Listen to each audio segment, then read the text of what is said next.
Welcome to the channel of PACIFIC414. Show us this loyalty. Throw yourself onto the subscribe button and submit yourself to the live streams, gaming streams, and so much more. Pathetic earthlings, I command you. Oh my God, who the hell cares?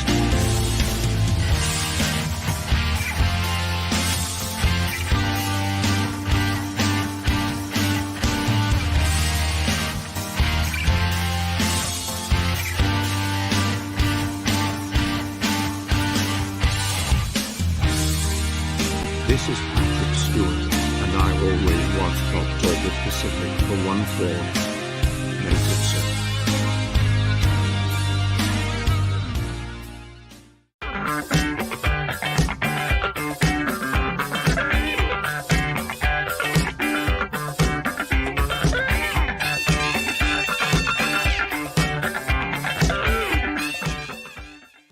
The following content contains adult language and humor that is not suitable for viewers under the age of 18.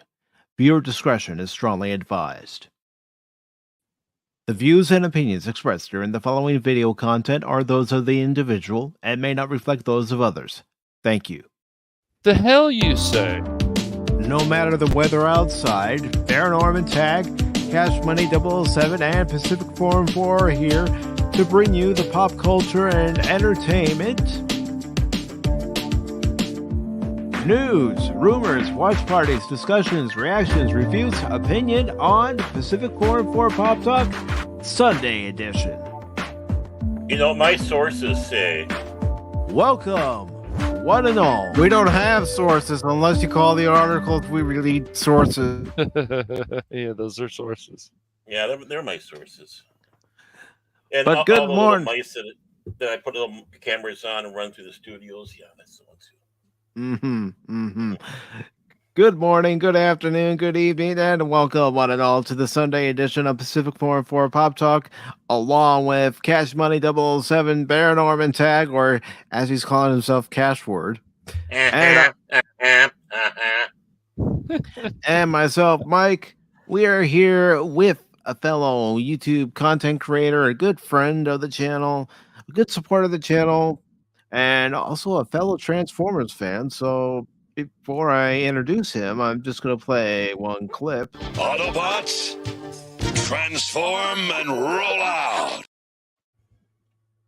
You know, since we're arranging the squares around a little bit there we go. Today on PACIFIC414 Pop Talk, I'd like to welcome our good friend, Pop Culture Mechanic. Hey, good to be here. Yay! Yay! How you doing? Doing good. How you been, brother? Yeah, good. Busy. You know, sometimes when I'm doing my mechanicking stuff, I get pretty busy. So it's nice to finally winding down on the weekend, as I so often do. Admit you were scared coming on here. I am. Yeah, just panicking. I was panicking before I came on here. Panicking because you're thinking, "Oh, great, I'm good with Cash, I'm good with Baron, but Mike, I swear, having to deal with him for an hour, 2 hours, I don't know, man. It's too much for me. It's just too much." Yes. Yo. So before we get underway here with the questions about your channel, you know, how you got it started, what inspired you to get it started, and where it's been and where you see it going. Okay.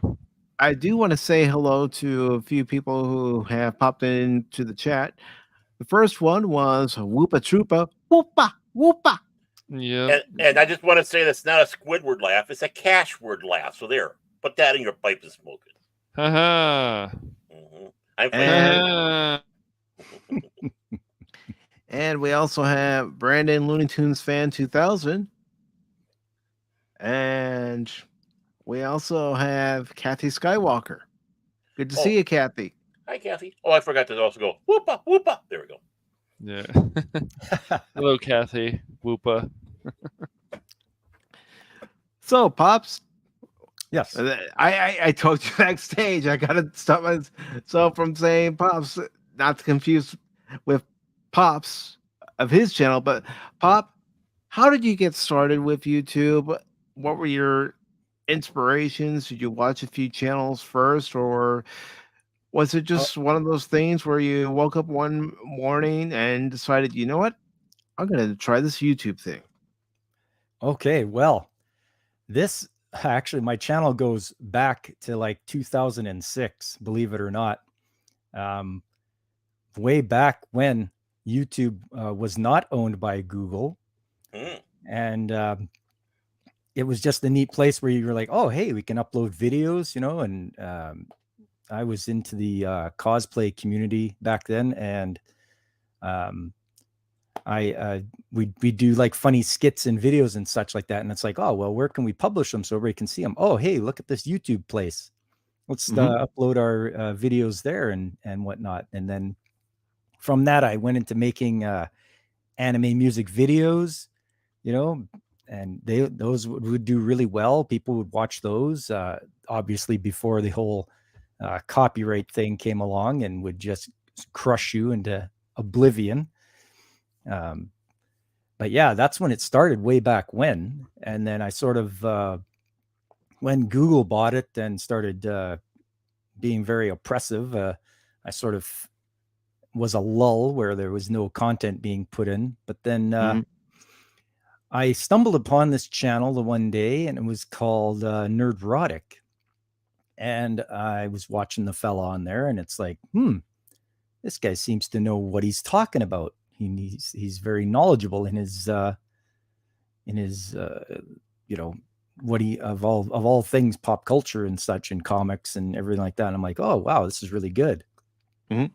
And so we got to watch him more often, you know, obviously Gary from Nerdrotic. And he turned to one. This is what got me thinking I should start a channel. Is he looked into the camera one day and says, we need everyone that loves the pop culture and loves the films, the comics, everything like that, the video games, to make a channel, because he was worried that his was going to get wiped out. You know, which could happen, and we've seen it happen to well. We've seen it happen to other content creators. It can happen without any notice. Yeah. And I thought to myself, I said, you know what? He's right.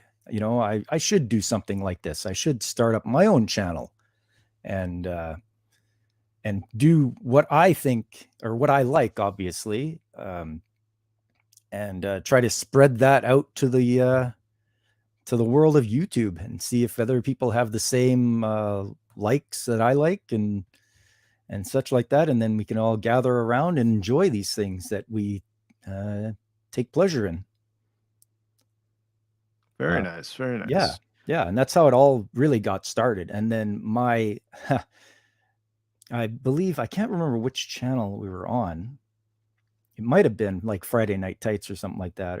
But then you approached me and wanted to know if I would like to come on for a Transformers, like a retrospective going over the show and such and the toys.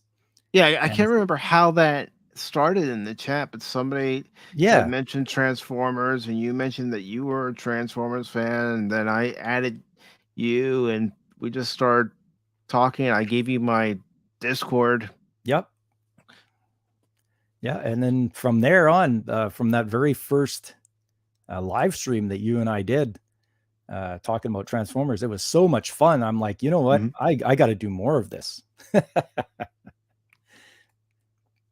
And I mean, that's the thing about YouTube as well. You know, we meet so many different people in the chat. It's when you actually connect with somebody because of a common interest. And then you appear on that person's channel if they have a channel, or they may not have a channel, but they appear on other people's channel as a guest, talking about a common interest. Yep, for sure. But yeah, after you and I had that, I really got the bug for, okay, I want to start my own channel and live stream and make videos. And I did. You get myself a proper microphone and, very cool. Yeah. The right the right software to use, and what can I use to broadcast with, so you start looking around and OBS pops up, and StreamYards pops up for stuff to use, and and it's you start collecting clips and images and pictures, and you start learning how to do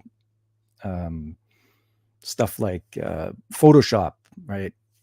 Mm-hmm. And things like that, because you got to make thumbnails, and you want to get video editing software, and which is the best one to use, and such. And you look through all that stuff, and quite a steep learning curve, but it's all worth it in the end. Yeah. And for anyone who is interested in watching that live stream that Popculture and I did, I'm pasting it into the various chats right now as we are live on YouTube, Rumble, and Kick. So there we go. So if anyone would like to watch those, you're more than welcome to. So please continue, Popculture. Yeah. So then I started off with a few videos that I thought would be interesting. I like to make connections. I'm a bit of an amateur historian, as it were. Okay. And so being as such, I listened to old radio shows from the 1930s and 1940s. And actually, yeah, there's one right there. You just went by there. This one right here? Yeah, that's an old radio show that the soldiers got to listen to back in the 1940s. It's called the GI Journal, and would have people on such as Bob Hope, Kay Kaiser, Jerry Colonna, all these other guys.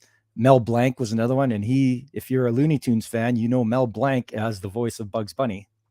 Mm-hmm. And so he was on that show as well, and many more, so many. Yes, man of a thousand voices. Yes. Exactly. And so I wanted to make connections between stuff that happened back then and stuff that occurred now. Like, for instance, the one video I have is the connection between Archie and the Batman animated series. Yeah, it's right there. So what's the connection? The guy who did the radio voice of Archie in the 1940s did the voice of Commissioner Gordon in Batman the Animated Series. His name is Bob Hastings. Mm-hmm. And I found that was quite a fascinating connection from all the way from way back when in the 1940s to the 1990s. Yeah, many of those people didn't have necessarily able to transition from radio to television, but they're able to continue on their vocal career because that's what they're trained in. Oh, exactly. Mm-hmm. And they could do much better emoting than like other actors could do, and it was quite neat. And the one beside that, I wanted to talk about Marvel Comics, but what they were before they were called Marvel Comics. They were called Timely back in the 1940s again. Mm-hmm. And Stan Lee, who was the writer, and he would, get a chance to write some of the characters back then. But they were lucky to survive. Actually, if you watch that video, you'll see that they were just about ready to go under. There was a time that they were at the behest of DC. Actually, DC had their life in their hands, literally. As far as distribution goes, they could have easily made it a lot tougher for them. Yeah, DC was the beast back then. Mm-hmm. Yes. National Periodical Publications, and they really did have a good distribution network. Well, I mean, you had the two big ones. Besides, they had the two big ones, Superman, Batman, in there. So, I mean, that negotiations and such. Yep. Yeah, Superman, Batman, and the Flash. Oh yeah. So they were very prominent, that's for sure. And because Timely wouldn't take chances, but they would follow the trends. So if National Periodical did something that was popular, they would just copy it. So that was their problem. They weren't very innovative or try to take risks or anything like that. Now it's kind of reversed because with the DCU with James Gunn, it seems like he's wanting to copy Marvel. Mhm. Long Yeah, long time ago. Yeah. flip and flop, I tell you. Yeah. No, that's yeah, and that's why I say Marvel is still lucky to be around. I mean, sure they're a shell of their former selves. I mean, they'll never have the glory of the 1960s ever again, where that's Just where they, you know. just that Disney doesn't care about certain things they should care about with comics, with other stuff that even Fox cared about when it was owned by Fox. Fox and Marvel did stuff. Yeah, there was things that happened pop culture that, you know, stuff like the Elektra movie was boring as whatever. If you want to put yourself to sleep, you watch that. But there's other things like X-Men 2, and just I wish Disney would understand that if we could get back to a more serious tone again, I think the people would be more excited about Marvel films maybe again. And maybe there is that superhero fatigue, but I think if they got brought back that serious tone, stop going so goofy, I think it would help a lot. And their agenda crap too, but you know. Oh, agreed. Yeah, 100%. If they could ever do that, but I don't know. They've burned a lot of people, so They have. Yep. They really have. And as far as your channel is concerned, you not only talk about anime, but you also play video games on Saturdays, but you also have a Tuesday live stream that you talk about the trades. yes, so I've been in the trades for over 25 years. I like to think I know what I'm talking about. And I would like to spread the word to everyone that it's important that the younger generations look into a career in the trades, because it is something that can never be taken away from you. Once you learn it, you've learned it.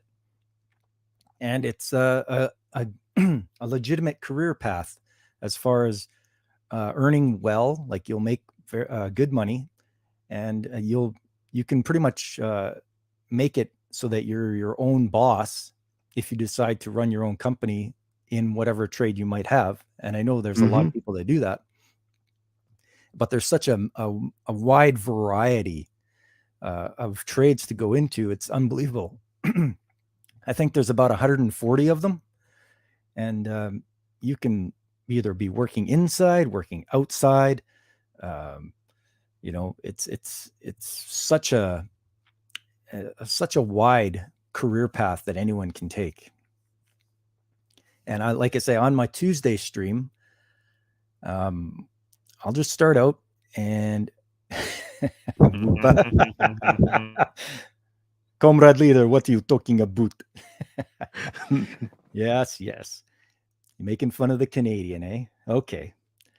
Yeah, on Tuesdays, I'll start out by a couple of articles looking at industry, because you can sort of tell how the economy's going by looking and seeing what articles they're writing about which company or which things are being built at the time, and or which ones are shutting down. So you can get sort of an idea as to how well things are. And then after that, I'll take a little look at how what it takes to get into it, what you need, education, etc., and where you can go. And it's not that difficult to get into the trades. I'll tell you right now, it's not that hard at all. And then I'll look and show. Sorry. So you take a deep dive into what it takes to get into the trades and what skills you need just to prepare someone in case that's a path that they never thought about, but it's one that they really should consider. Yep. Yeah. And like I say, it's not that hard at all. And if you can start in high school or just out of high school, it's good for you to start early.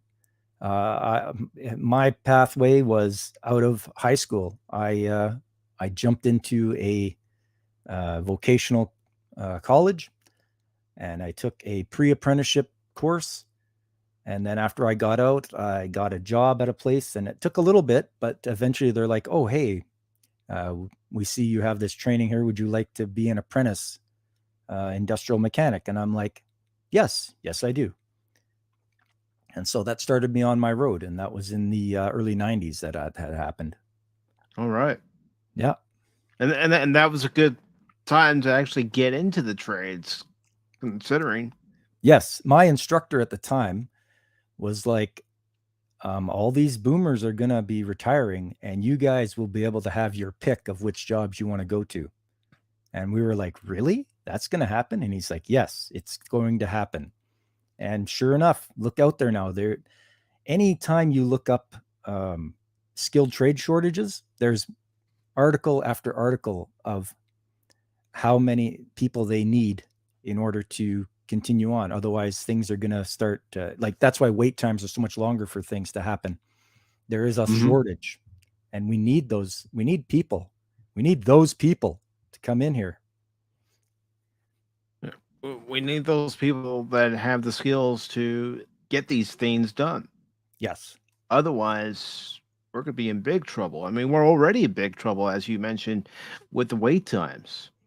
Yep. That's just the beginning. And you'll see later on, you'll be like, oh, I need a plumber. Oh, sorry, there's none available. Oh, it's going to be 2 days, or 3 days. And those are just some of the common jobs that people know of, plumbers, HVAC, right? When it's hot in the summer, you need air conditioning. When it's cold in the winter, you need a furnace. So HVAC people, they are always working. It's unbelievable how much workload there is for them. Yeah, you wouldn't believe how many repair vans and trucks that you see in my area alone, especially this time of year with everybody running their AC units. Yeah. So that's just an example of two of them, of two of the trades out there that are people just instantly, they pick up the phone and need them right away. But I'm hoping that the younger people will look into them, and the bad rap that the trades have got, where they're looked down upon for all those years. Oh, you don't go into those. Only dummies go into that, go into the trades. They don't. And it's like, man, there has been a big misconception as to who goes into the trades and whatnot over the past many years. Oh, I mean, yeah, Mike Rowe has been showing that a lot with his shows about it's not a bad thing to go into the trades. You don't need to go to college. You can make more money if you go to like they call them community college or trade school. Go out of there, you owe less and you make more, and you have a guaranteed job. Yeah, and I was very happy about that. When I went to my trade school, my tuition, just tuition, not books or anything, but my tuition was $110 a month. And that's nothing. That's horrible. Because word. How can you pay that back? You mentioned Gary from Neurotic earlier, and he went into the trades as far as being able to set up lighting and everything, sound systems for movies, and he didn't have to pay too much to do his courses. Nope. And where when you go into college, you're paying thousands upon thousands of dollars for a 4-year, 5-year, 6-year, 7-year, 8-year education if you're trying to become a doctor. Well, it's just amazing. It's amazing the debt load that they throw on you. It's like, okay, I'm out of school and I have $100,000 in debt. It's like, that is unbelievable. Well, and all those that go into college for a useless piece of sheepskin.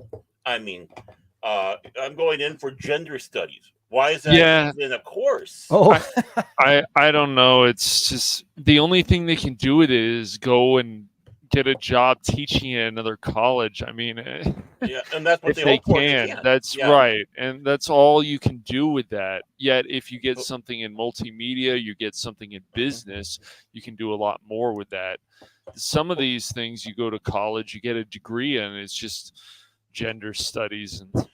I tell you what, all those that are wanting to go in for those useless women's studies, gender studies, and all that in college, I will save you $500,000 just with this phrase, because this is what's going to happen after you go to school. You want fries with that? There you go. I saved you a lot of money. Yeah, pretty much.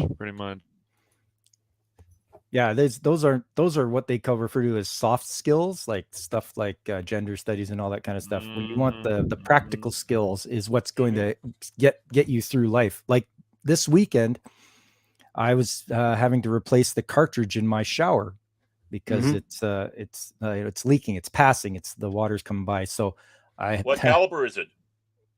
oh, it's just caliber. Jeez. That's all right. I couldn't resist. Yeah, that's okay. No, I mean, it's just a matter of going to the plumbing supply store, telling them the part number you need, going home and just getting out the screwdrivers and doing what you got to do to change it. I mean, there you go. Practical hands-on knowledge. You know, I'm not a plumber, but I've done enough industrial piping and such to know what I'm doing. And more importantly, you have YouTube. Yes. Yeah. Yep.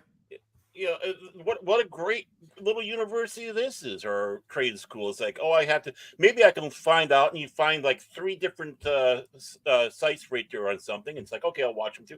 Okay, I see how to do it. Boom. And then the next thing you know, they're calling pop culture mechanic because they screwed up. No, I'm just kidding.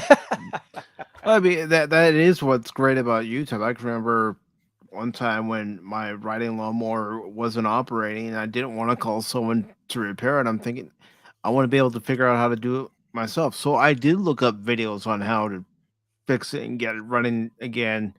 And I was able to do so. Now, the more involved repairs, I did have to call somebody. But the simple basic repairs, I was able to do it myself. And that's a good feeling. Like I get a good feeling too, especially when, home stuff. But when you're on the job and, it's like, well, I got to take this pump apart and rebuild it. Okay, well, here we go. Right. And apart it comes and putting it back together and having it work flawlessly. That is a good feeling because you're like, hey, I did that. I put that thing back together and it's running and it's not leaking or anything like that.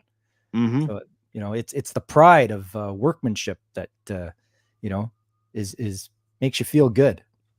Yep. Well, yeah. And people like Trudeau and Joe Biden should, but if they were really, using that brain, they would be pushing for saying, yeah, you can go to college, but nothing's wrong with going to a trade school and nothing's wrong with, finding other ways to help out if you can't afford college. But they never do that. I mean, we've already seen, and you've seen, of course, pop culture in your own country, how good old Trudeau and Joe Biden. Just that there should be a message in any government, really, that each week would be nice to say, going to a trade school or if you don't want to go to a college, that we need people in trades like welding and different things. We need this, but they don't. Those they don't want to push it. They don't want to push it because it doesn't have the glamour as say going to UC California to become a writer or an actor or something like that. I think also that they want to make it so that people are dependent on the state. If you have people that can fix their own things, you got it, man. Not rely on the government to take care of them. The government's like, oh, this is great. They have to do exactly what we want. That's right. Whereas if you're like, no, I don't. I can fix my own stuff. I can support myself. I don't need you. Go away. And I figure that the government loves that if they can make people dependent on them. Exactly. That's exactly it, man. Yep. I mean, even when it comes to working on the car, there's certain things I can't do, and I'm glad I'm able to do them. And you should be proud of being able to say, "Oh, wait a minute, we've got problem with the wiring in the house. I can fix that." Yeah, exactly. You want to be able to be self-sufficient. Pretty much. You don't want to have to rely on other people. Yeah, getting into deep stuff where you're like, okay, this is over my head. I can't do it. Yeah, call in a specialist. They'll take care of it. Yeah.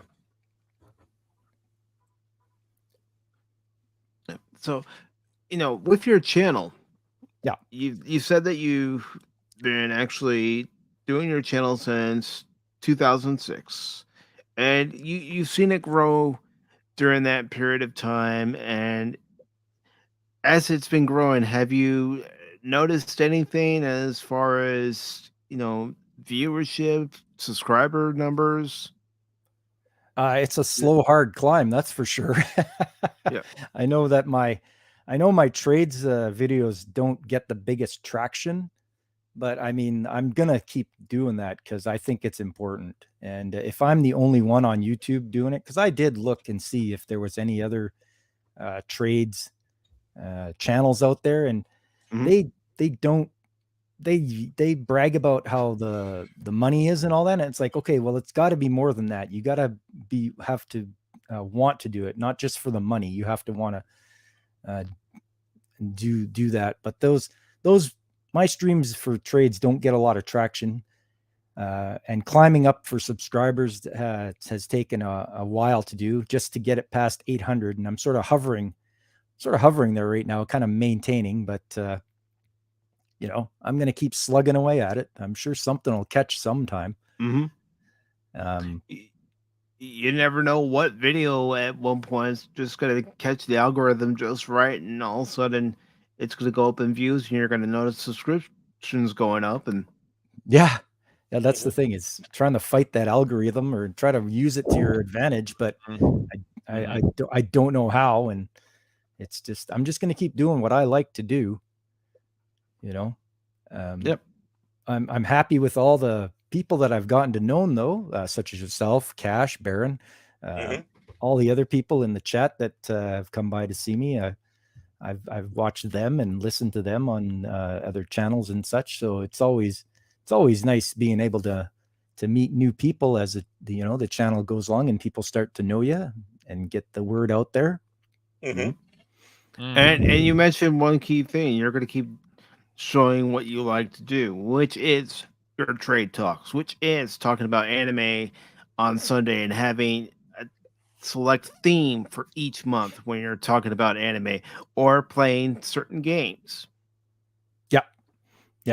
So with the games every Saturday, I decided, you know what, I'll do handheld rather than like the main consoles. I'll just do like handheld ones, more like the Game Boy, the Game Gear, stuff like that. And I've been finding some really excellent games that I never played because I didn't have a handheld growing up. So it's nice to get back to those and have a fun time. Have a fun time playing those games and discovering them all over again. My handheld was a Battlestar Galactica Mattel one, just like those old baseball games and football games. Oh yeah. In fact, I think I'm like, it's right here in my drawer. So. Oh, you still got it? Oh yeah, I still got it. I used to have boxing. But yeah, those were some of the better, the old Mattel, from the late 70s, early 80s, those ones. Football, baseball. I could never get the hang of the football one. I think, what am I doing? Yeah. That little dot is me, right? Yeah. No, those the younger generation, they just don't know. They just don't know. No, they don't know what it's like to play the Tiger Electronic games and I don't think they could survive without their phones and so on. Can you imagine them going back in time when we were born and growing up in the 80s, 90s, whatever, 70s, and they said, "There's no phones. What do we do?" I think they would lose their minds. They're called payphones. That's right. You have plenty of change. That's right. But to actually have their own phones in the palm of their hands, I think they would just lose their minds. Oh yeah, you guys remember? We were excited there was to something have called creativity. Like you go and you pretend to be stuff, and imagination. Yeah. That still should be a thing with kids, especially. Yeah, I mean, pop culture. You and I are both Transformers fans, and what did we have to use when we played with our Transformers toys? We had to use our imagination. Yep, that's for sure. And you made the sound effects as you're changing them, and you play around, and I'm gonna defeat you, Megatron, and all this other stuff. And for sure, you had your little, you play with them outside in the in the dirt or whatever, and build your bases and go and fly over and attack the other guy. Oh yeah, it was all about that. It's all about the imagination, and I think we've really lost that nowadays. I think we Yes, have. we have. We have.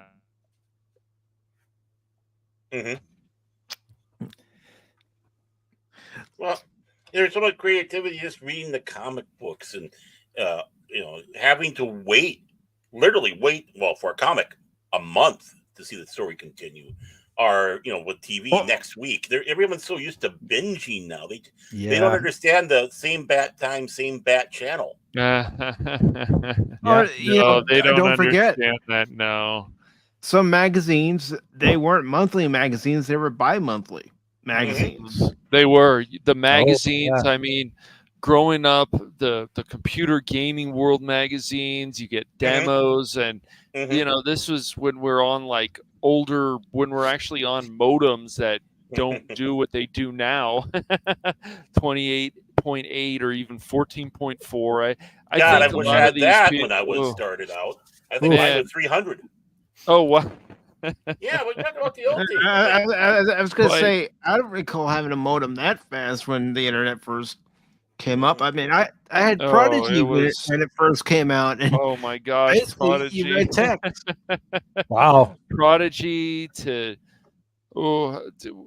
in before to Earthlink, and before that was I can't remember what it was called. It started with an N. All these companies, of course, they kept changing and going into something different. And when you got like a 386, for example, and you're playing Wolfenstein 3D, oh yeah, you're just like, man, this is awesome. Like at the time, and that game still has, you could still play it. You can still stream it. I have. It's still a fun game. It really is. It hasn't lost its charm. You're listening to it with your ad lib sound card. Yeah. Right? On your Disney sound source. Yep. Or your Sound Blaster sound card. Or you're getting out your CD player, and then you find out a lot of them break after a while. Like, no. I just don't think a lot of the younger generation could handle it. I think they would just start spinning around in circles. I don't know. Well, not only that, when we were all growing up, you didn't just have cassette tapes. You also had the records, and then CDs were introduced. Yep. What do you mean? I remember 8-track and reel-to-reel. Yeah. Man. Yeah, 8-track. Yep. My grandmother on my mom's side had an 8-track player. Gosh. Yeah. Those were the days, my friends. It was exciting though, because people were more people either in Hollywood or whatever. Like, there would be some stinkers out there, but people were just like, I'm going to make this and we're just going to see what happens. And sometimes it was hits, other times it wasn't, but you were excited to go to the movies. I remember even when I would be in Colorado Springs visiting my grandmother when she was still alive. It's like we would just go find certain days and go to movies. When I saw like The Negotiator with my dad, I can't remember, my brother was there too, or one of the first rated R movies I ever saw was Die Hard. Die Hard 3. And you're like 17 years old and you're seeing it on the big screen, and these were big deals, and people like, oh, who cares? It's like, you would care. You would care if you grew up back in that time. I mean, you talk about going to the theater, Cash. What about going to the video store? Yes. And it was going to Blockbuster, renting a game. Heck, not even Blockbuster, a mom and pop video store. Your friends being envious of you because you have a Super Nintendo. Well, I can remember. Awesome, man. I can remember renting. You'd had to rent the VCR to watch the VHS movie you were doing. So because not everyone had one. Nope. Yep. I remember doing that. Getting excited about growing up, like DuckTales and other stuff and what day it was on, or something on Saturday morning like Freakazoid. Like, these were the days, because it's just like, oh, I'm so excited to watch this, man. I can't wait. Or seeing the original Turtles movie or Secret of the Ooze, and even watching it on VHS. And oh, man. And here's another thing about waking up Saturday morning. We didn't want to wake up early for school, but if there was a particular cartoon that we wanted to watch, Turtles. we didn't mind waking up. Turtles before elementary school. Woohoo! Oh, yeah. You'd wake up, and either you'd wake up to the test signal because that's how early you got up. You're waiting for the broadcast day to start. The test pattern. Yeah. Or maybe it was some show that they had in syndication that they didn't know where it was. They threw it like 4 o'clock in the morning or 5 o'clock in the morning. So you catch the tail end. Like my first experience with Doctor Who, it was, waiting, getting up one morning to watch my cartoons was the end of the Android invasion.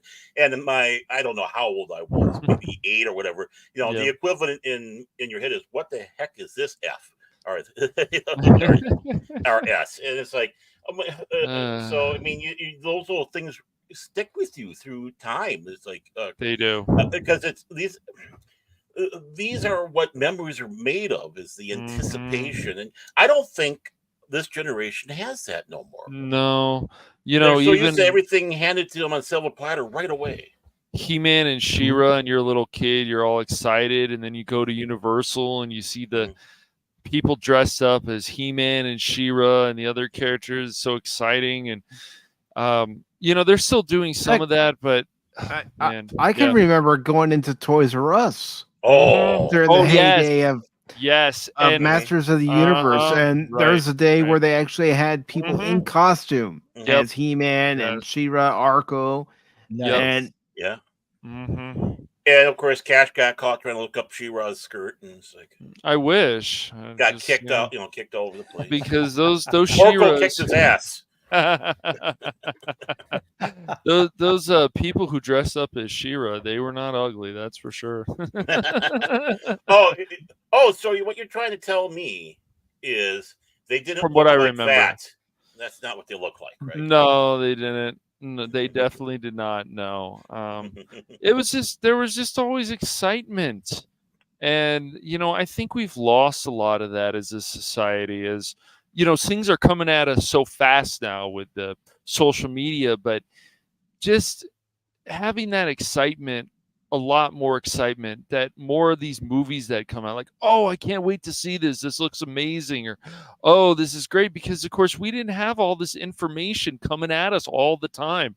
So we had to wait, or we see an ad, or we see a trailer, and it's like, oh, and of course back then they also didn't show you so much of the of the movie in the trailer. Why do they keep doing that? Stop doing this. They're spoiling too much. Trailer 1, 2, 3, 4. It's like, come on, guys, stop. Another thing I want to ask Popculture is, when you're streaming and you're doing your monthly themed anime stream, which one gets you excited the most? Well, that's a good question. Oh, wow. After I've done a couple of themed months now. They're all really good, but March Mecha Madness was pretty good. I did enjoy that, because who doesn't like mecha? I mean, come on, if you're watching anime. What was it? Oh, February was obviously Valentine's Day, so it was more of a romance anime. What did I just do? Oh, yes. July was beach episodes. So that's a really specific niche right there, where every anime pretty much has a beach episode to it. So I think everybody got a kick out of that. And this month is World War II. So some anime is going to be that deals with World War II, and it's going to be from a Japanese perspective. Obviously, it's done by the Japanese people. So, this one I find is very fascinating to me, watching this, because it's from their perspective, and pretty much they're just like us, except the fact they're just from the other side of the ocean, and their soldiers are just like ours. They don't want to die any more than the other guys do. So it's just like I say, it's quite fascinating to watch it from their perspective. Yeah, because during any war, no matter who you're fighting, every side has their own perspective on things. Yes. Yeah. Definitely. Yeah. So, it's like something that, their soldiers are talking to one another. And it's like, hey, I got a family back home and I hope to see him again. And I don't want to die. Where, just like on this side of the ocean, guys got family back home. They don't want to die. It's just, it's quite amazing. You think about during World War II, a lot of those men out there were, probably expected fathers. They get the news from home that their significant other is pregnant, and that's what they're striving for each and every day to live for, is so that they can go home and see their child. Exactly. That's majority of the soldiers out there. Is like, and of course as Patton sat back and said, paraphrasing, this is not your job to die for your country. It's your job to make those bastards die for theirs. I mean, that's what you're trying to do. It's like kill or be killed. I want to go home. I'm sorry, I gotta take you out. But it's just, especially when you have people who are drafted. It's like, I was a bricklayer yesterday, and now here I am marching the army, going off to kill or be killed. Yeah. Very reluctant. Yeah. I mean, all you have to do is like read All Quiet in the Western Front, which is a German point of view from World War I. I mean, it's fascinating to read those accounts like that. Yeah. To get the other side's thoughts. What were they thinking when, say, D-Day was happening? Yeah, because we have learned that perspective, right? And or when you hear about there's a B-17 that was badly damaged, yet there was a German fighter pilot who escorted this B-17 out of the war zone so that B-17 can go home, and then years later, the pilot of the B-17 and the pilot of that German fighter actually met and actually became friends. Yeah, that's amazing when you hear stories like that. And they talked about what we mentioned, how I was fighting for my side, but I didn't want to die, just like you didn't want to die. Well, I mean, it's also interesting because how we are so quick to demonize Germany with World War II, and obviously the government is worth demonizing. But when you have the original, the soldier, the average soldier who is fed propaganda, they don't know the full story because obviously they're sheltered, told what their superiors say, and their goal is to win. And hearing stories where when D-Day is happening, they want to go out and take out the people at the beach and try to stop them, and they're being told by the Gestapo agent not to. You can't do that. So they get so mad they drag them and they run a tank over them. I mean, these are people who wanted to. They didn't like this guy, and it's like, we want to win. Because that's their viewpoint. This is my home country, and well, you guys saw that. You saw that veteran. No, go ahead, Baron. I didn't mean to. No, I was done. Okay. I was about ready to yell at Orange Del Gato. But you see those World War II vets, and you see that one man. He's over 100 years old, and he's crying, and he's feeling like, what did we fight for? This is not what we wanted our country to become. And I mean, even I don't live in Canada, but there's things even with that fire. Of course, Popculture, and they're just. I'm not going to get too deep into it, but it's like, oh, what a surprise. Another place, another country where there was arson, but there was, it's ridiculous. And they try to cover, I don't want to get Mike in trouble on YouTube, but it's just, you do. Thank you. Thank you. I you appreciate that. just be honest about what's going on, and they want to play their mind games, as you guys know, and it's like, what are we doing? What are we doing here?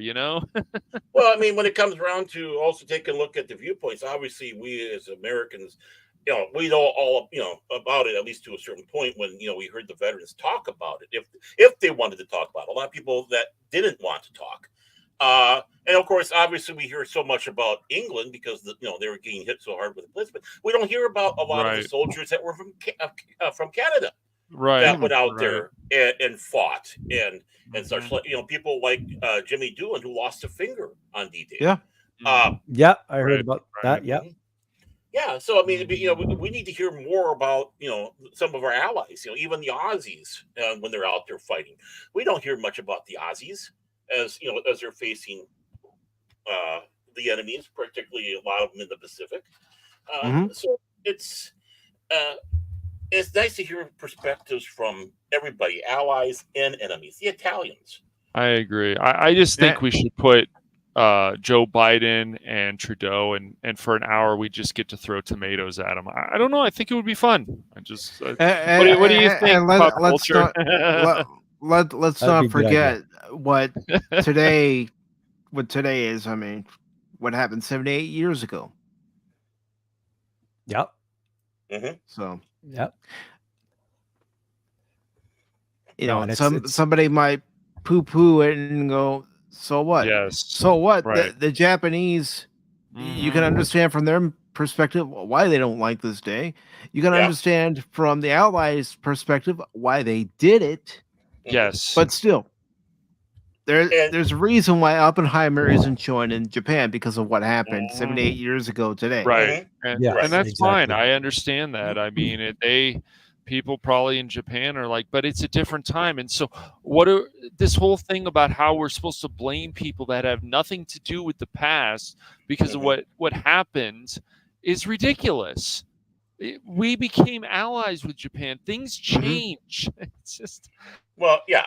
I mean, I mean, the past is the past. Quit blaming the sins of the father. The sins of it's just because someone in the past from the country or family did something doesn't mean that you're guilty of it. Seriously. I mean, I think I brought it up before. It's like the children that were born in Norway from the unions of the Germans and the Norwegian girls because of the little corporal with the funny mustache trying to have his eugenics program. Those children were so abused and looked down upon and spat upon, and the only crime was his living. It's like I didn't go out there and say, "Mom, get that German guy." No, it was like she went and did it. They were born, and now they're suffering for the sins of the father. So people need to understand, and this is something that needs to be pushed in the classrooms too, is that war is not pretty ever. No. Right. And there are no rules. And people are going to do bad things and on both sides of the war. And even if there's other people involved, this is not fun. People do die, and people need to understand that this is not just, oh, well, if we do this. And that's why I'm going to say this before, and I'm sure you would agree, Pop Culture. We need to always be careful as any country what wars we get ourselves involved in. We really do. Yeah. Oh, for sure. And I think there needs to be, and what we had when we were younger was we had a healthy fear. You guys remember before the fall of the Soviet Union, we would always worry that, the Russians are coming, they could come and get us at any time. Right. And we got to be careful. And now I think we've lost that fear, actually. And once again, to the younger generation, you guys need to be afraid of nuclear war. Yes. It is horrific and is not something you want to live through. It is. Nope. It's the absolute worst thing you could ask for. So don't. That's right. Well, I mean, it's still a dangerous thing. You got India, Pakistan with nukes, China. You have you have Eric Cartman over there in North Korea trying to play around with it. Of course, us, Canada, UK, Russia, Ukraine. Canada doesn't have nukes. You don't have Canada nukes? doesn't. Oh, really? Canada doesn't have Oh. nukes. No. You No. guys are losers. Losers. We No, don't. I'm just They're kidding. not hidden in a bunker. Come on, pop culture. Come Let's. on. From what I Bill's got a- understand, is we don't have any. Yeah, Okay. well, that's the official story. Have you checked your Mhm. Bill's garage? He might be a couple in there. Yeah, we got to do a special report on that one. The only thing you'll find there is his boyfriend. Oh yeah, you beat me to it. But my question is, in the divorce, does she get half the nukes? Then I mean, I just don't know. No, probably. But one of the reasons why I was bringing up that today is also a sad anniversary from Japan's perspective, because now 78 years later, what are we doing? We're embracing Japanese culture. Yeah. And how are we embracing it? Through anime. Anime. Sometimes Yeah, I think I should have been born in Tokyo after all the anime I've watched. I'm beginning to think that too, but I don't know if they could handle such a tall guy with a big chin. I know, man. That's true. That's true. Oh, did you guys ever see that? You have a young time. Did you guys The ever Day- see The Day After? That was Yeah. quite I've a- watched quite a it. good It's been a movie. while, but yeah, Wow. it's been a long time. Mhm. If you can, watch it. If Yep. in the chat. Ma- if you guys Highly can. recommend it. Mako was in that. The great Japanese actor. I mean, Oh, nice. Look at that. Yeah, I miss Mako. He was great. I mean, what was it? I think it's the American History Museum. Yeah, I think they still have those pictures about, of course, what happened after the bombs were dropped. Well, once again, war is not pretty. Nope. Right. And if it's drone strikes or it's anything, it's not pretty. And unfortunately, civilians die. But yes, once again, and it wasn't immediately after the bombs were dropped. For some people, it was days, even weeks. Right. Mhm. But Yes. Radiation poisoning. Japan was different terrible. back then. And once again, unfortunately, people are going to die in war. It's not, D-Day should always be important. And I think a lot of Americans have forgotten about that. Well, Just one some of the have. things. Well, yeah, I would say a lot, but One of the other people haven't. Go ahead. One of the problems we have is the actual true ugly Americanism. All these so-called college-learned pieces of going around there saying about how worldly they are, but when they get to another country, they act like total jackasses because they think that what we have in America is what they have around the world. Right. And that's not the case. And of course, they end up insulting people and the like. It's like every country has a different culture, especially even when you're fighting it. One of the problems with Japan was the emperor was God. You had people that were willing to go out there and die for their God. Right. Just like Judge Jim was saying, that if we would have invaded in there, we would have had to be killing women and children because they're going to be they were getting armed to meet the soldiers on the beaches and die. Average people. How horrible would that be? And the collateral damage from the nukes compared to an invasion, it's hard to say this because of how horrible it was, but the nukes was actually the better option. Because who knows what state Japan would be in today if we would have gone in there with a full-fledged invasion, and the number of people that would have been killed because the soldiers would have been into a situation, and if anything moves, we shoot. Yeah, because they just don't know. Yep, and I know there's still a number of people out there, even probably now, are like, oh, why did we drop that second bomb? Why did we do this? It's like, look, you weren't there. If you were there, you would feel completely different. It's easy to talk about it after it's happened. Right. Oh, we shouldn't have done this. There's a lot of things countries shouldn't have done.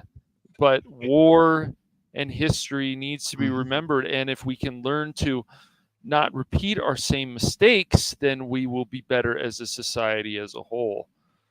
We will just be better people because we're supposed to learn from our mistakes. But lately, especially the last few years, have we really learned from our mistakes? And speaking of mistakes, I mean, we could make mistakes here on YouTube. We could do a live stream and then regret doing that live stream. Yes, we could. that is true. Oh, yeah. Right. We could make a video and we could see something that we didn't notice after we uploaded the video. That's like, I shouldn't have kept that in there. I should have taken that out. It takes away from the video. Right. Yep. You take a lot of me out, that's for sure.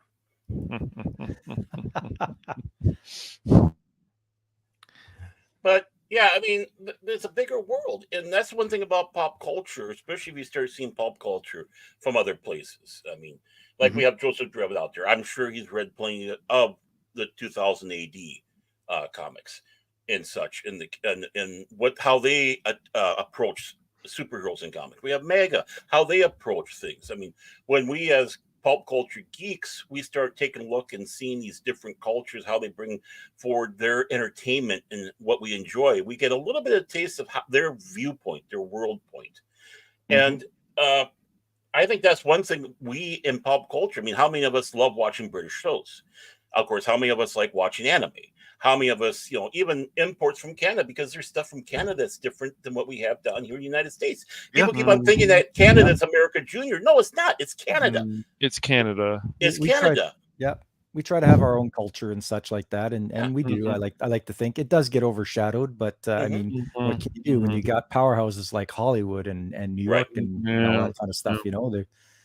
But hey, but when I think of Canada, I think of they're not around anymore, but Mainframe Entertainment. They were responsible for Transformers Beast Wars, and everybody who voiced the characters in that, they were all Canadian. Good show. They did Reboot as well, and War Planets, and a few more Weirdos. Right. So, all sorts of good stuff. Well, one of my favorite shows came from Canada when I was, younger, and that was You Can't Do That on Television. What a great show that was. I mean, and their viewpoint, it's like we're going to put out a show that's just stupid and fun. It's not meant to learn, and that's the important thing about it. Because kids need entertainment. They come out of school, they just need something to decompress with. And what a great show! I mean, however you feel about a show like Jackass and stuff, it still was insane and funny, and that's why those movies have made so much money, because it's just crazy. Like, why are these people doing this stuff?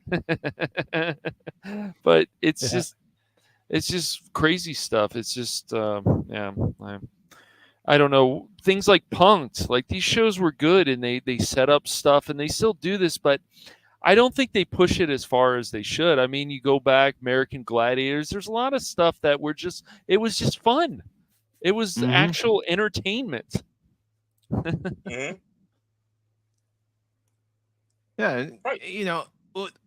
I'll ask you, Pop Culture, what were some of your favorite shows that aired only in Canada and didn't air anywhere else?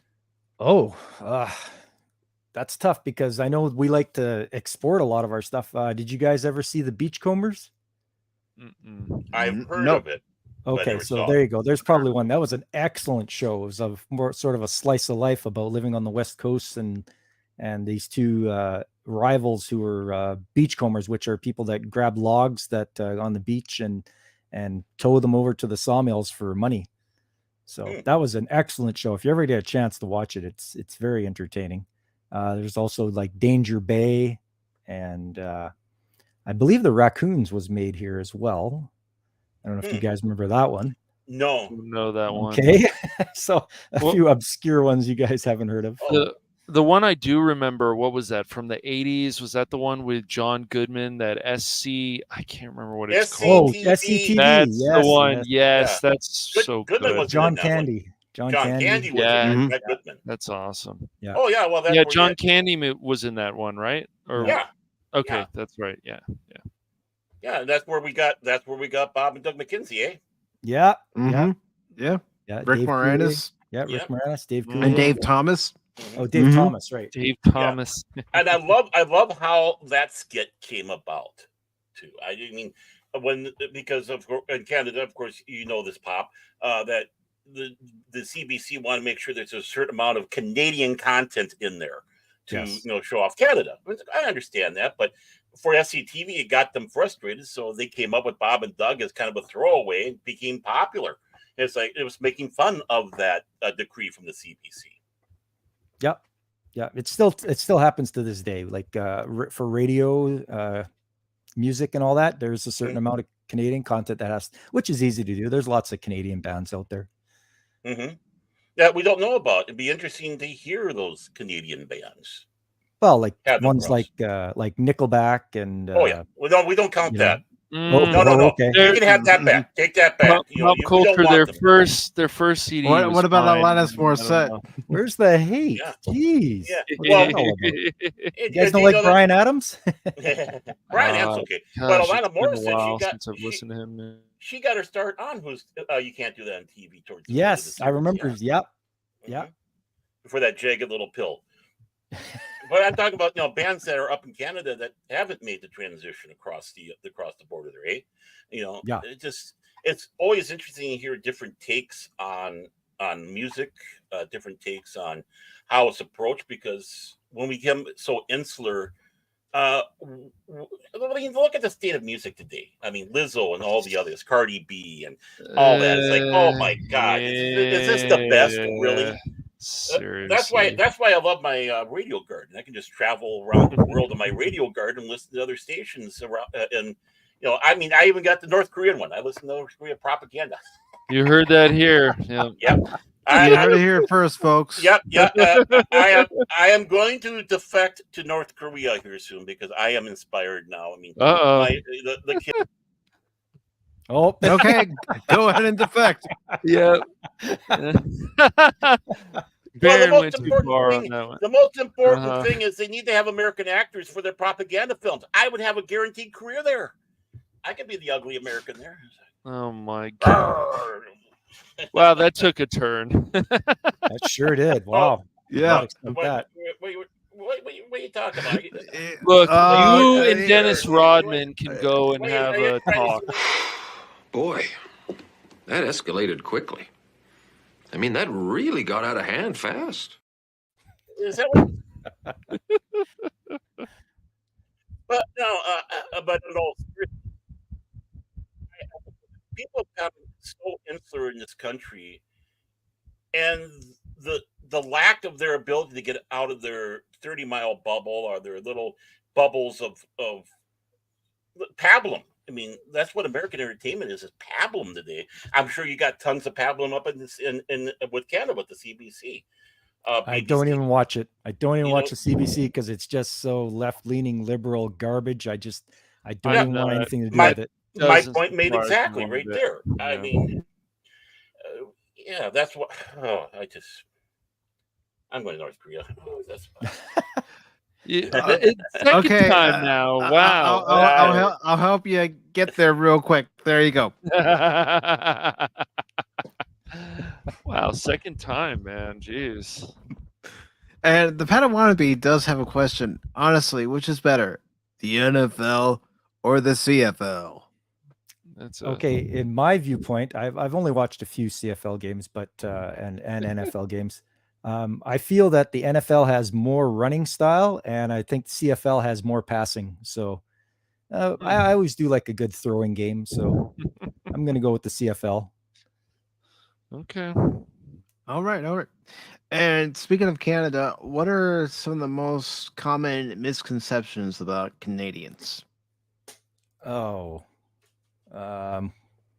misconception. We're really nice. I know there's some jerks around, not all of us say A. I mean, maybe the older generation does. I don't know about the younger ones, but you'll hear me from time to time bust it out just because it's in natural speaking vocabulary that I use. So it's not always cold up here. In fact, it's can get very hot, especially inland. 30 degrees is not unusual. 30 degrees Celsius, which is, I think, around 90 Fahrenheit. Mm-hmm. I'd have to double check, but yeah, we're not all lumberjacks. We're not all, well, depending on where you are, we're not all oil workers in the prairies or farmers. But we do have those industries, so especially where I'm at, my province that I live in of Alberta, we do have a lot of oil industry.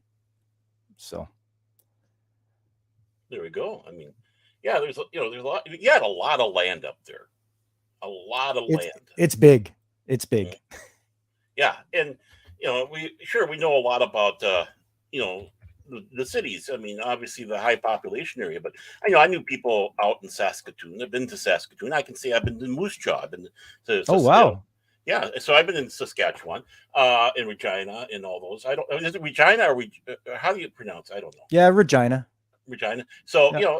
I've been to those cities up there, and it's fun. And I tell you, I did go to a bar when we were up there in Saskatoon, and we were sitting around there, and all of a sudden I don't know, something happened. We started telling Quebec jokes. And as we're telling Quebec jokes, we're starting getting free beer for it. And it's like, here are these, these Americans are coming up and they're making fun of Quebec. We like them. It's like, Yeah. Anytime you can sit around and joke about the people from Quebec, that's okay. We don't mind that out here in the West to make fun of the Quebecers, if you want to. Yeah. Yeah, I mean, exactly. What was one of the I'll tell the joke probably later.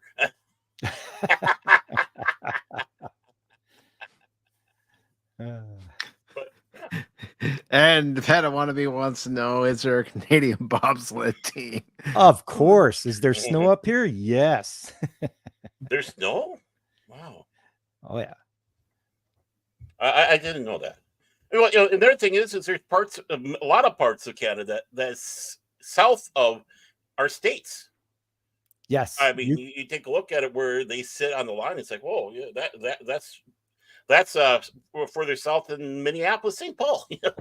Yeah, yeah, especially Ontario. I think there's parts of Michigan where you have to drive south to get into Canada, which is right. It's counterintuitive. You'd think you drive north, but right. It's quite neat. There's also one little tiny place in British Columbia, or it's part of Washington State. It's called what's it called again? Roberts Point. It's like the smallest piece of land, and it's not connected to the U.S. at all, but it's still part of the U.S. It's funny. I should bring it up on a map here to show you, because it's you'd have to see it to believe it, I guess. Yeah. By the way, it's just like to get to Alaska. Well, how do you get to Alaska? You have to go through Canada to get to Alaska.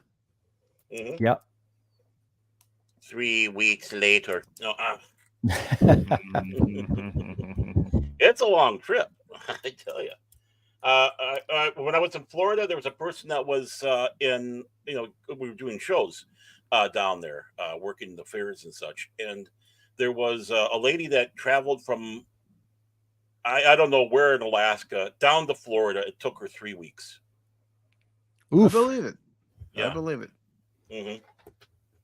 I do too. It's like, that's a long trip. Oh, but at least you can see you did it. That's the important thing. But by the way, I just want to let you know, we're not giving back Lake of the Woods. That little nipple that's on the top of Minnesota, it's staying with us. We want to be because we want to be known as the state that's furthest north in the 48. So okay, suck it, Maine. That's fine. Okay. So get back to your channel. When it comes to your channel, what are some of the things that you'd like to do for it in the future? Get more subs. Obviously, I'd like to get more people to subscribe and people to actually just watch my content. That would be nice. You hear that, everyone? Everyone that's here right now, subscribe to Pop Culture Mechanic. No, seriously, subscribe to Pop Culture Mechanic. Yes, I appreciate that. I'd like to see Trades Talk blow up a lot more than it is right now. I'd like to get that expanded. I want to have more guests. I've had a few guests on, people that are in the trades, but I would like to spread that out and get even more people that are in the trades to come in and just have an interview with me and explain their journey that they've taken. I like to think that the people I've had on have done a really good job of explaining or telling their story on the trip through the trades. I've had instrumentation technician on. I've had another millwright on. I think I had a aircraft technician on. That was Okay. That was a good one. That was actually a fella called Angry Canadian. You might have seen him around. Oh yeah, I'm familiar Yeah. with Angry Canadian. Yes. He's Yep. Yep. Yep. I don't think I So- ever talked to him, but I've seen him around in the chats and such. Yeah. Yeah, he's good. He's really good. And yeah, he's an aircraft technician, and we had a good chat about that. Oh, okay, cool. Yeah. And the last one I had on was a heavy equipment technician or a heavy duty mechanic. You know, they're interchangeable. So, Mhm. if that could get a little more traction, I'd be really happy about that. So, I'm just gonna keep going on with playing games on the Saturdays. You know, games that I want to continue on with and enjoy. And then anime on Sunday, you know, spreading the word, I want to show people stuff they haven't seen before, which is, you know, rather than just bringing up the same stuff they see all the time. It's like, well, have you tried this show? Have you tried this show? Oh, this is what this show is like. And then they can decide for themselves if they want to continue on with it or not. You know, I like to do that kind of thing. Yeah, because I've watched some anime, and there are some animes that I like, and then other animes where it's like, no, this one's just not for me. And the ones I tend to lean toward more are the ones that are more serious in tone. Yeah, you're not into the goofy stuff, and that's okay because that genre Right. is out there. You want serious? There's serious out there. You can get like political intrigue and stuff like that with all sorts of shows. And it won't be goofy at all. Yeah, I mean that's the one thing that in America, at least I know, anime's had a hard time doing is showing that anime is not just boobs and blood, that there is such a wide swath of things from serious tone, like you're saying, political or intrigue, or you have something like Golgo 13, to the fancy and the wild. It's all out there. And Padawannabe has two questions, actually. The first one is, here's a real question. Is it harder to get into Canada from the States or harder to get into the States from Canada, like crossing the border? Do you mean like legitimately crossing the border, like going to a border station, or do you mean people that just sneak across? Because it's been in my experience. If I'm going down into the States, they're like, "Yep, come on in. You're going to spend money. Get down here." When I, as a Canadian, am going back into Canada, those guys are jerks. They really give you a hard time. My own border patrol give me a hard time about going back into Canada. I don't know how it is for you guys, or whether you've done a lot of border crossing. Barron sounds like he has. Yeah, the last time I did was actually like 2002. So it's been a while since I've been to Canada, even though I've been eager to go up there. But went up there with the former Mrs. Long Suffering to Thunder Bay to just get away for it's kind of a super weekend, and I had no problems coming up there. And of course, the first thing that we encounter when we get over the border is a moose. I go, hey, look over there, there's a moose, and the moose is looking at us. It's like, okay, that's the official greeting. And then of course, it's been over 7 years, so I can admit to this. When I was up there, I made sure I got plenty of Cubano cigars. And when I came back down, I had one cigar. The other ones were whatever. And, I had books and came to the border and they go, yeah, well, what are you bringing back? Well, I got some books we got and such like that. Oh, yeah. And I got the cigar. So I'm not, it was kind of my throw off. It's like, oh, yeah, they can tell it's a Cubano. I'm going to smoke on the way home. No problems. Went through. So it's like, you just have to know how to play the game. Yeah, for sure. Yeah. But of course, that was before we had to have our passports and such to go back and forth. So, yeah. Even though I did have my passport with me, but. Yep. And the other question that Padawannabe has, he's a real wise guy, this one. It is talking out of your ass a trade. I can do that. It might be a small market for me, though. Yeah, it's called being in radio. Trust me, I know. Been there, done that.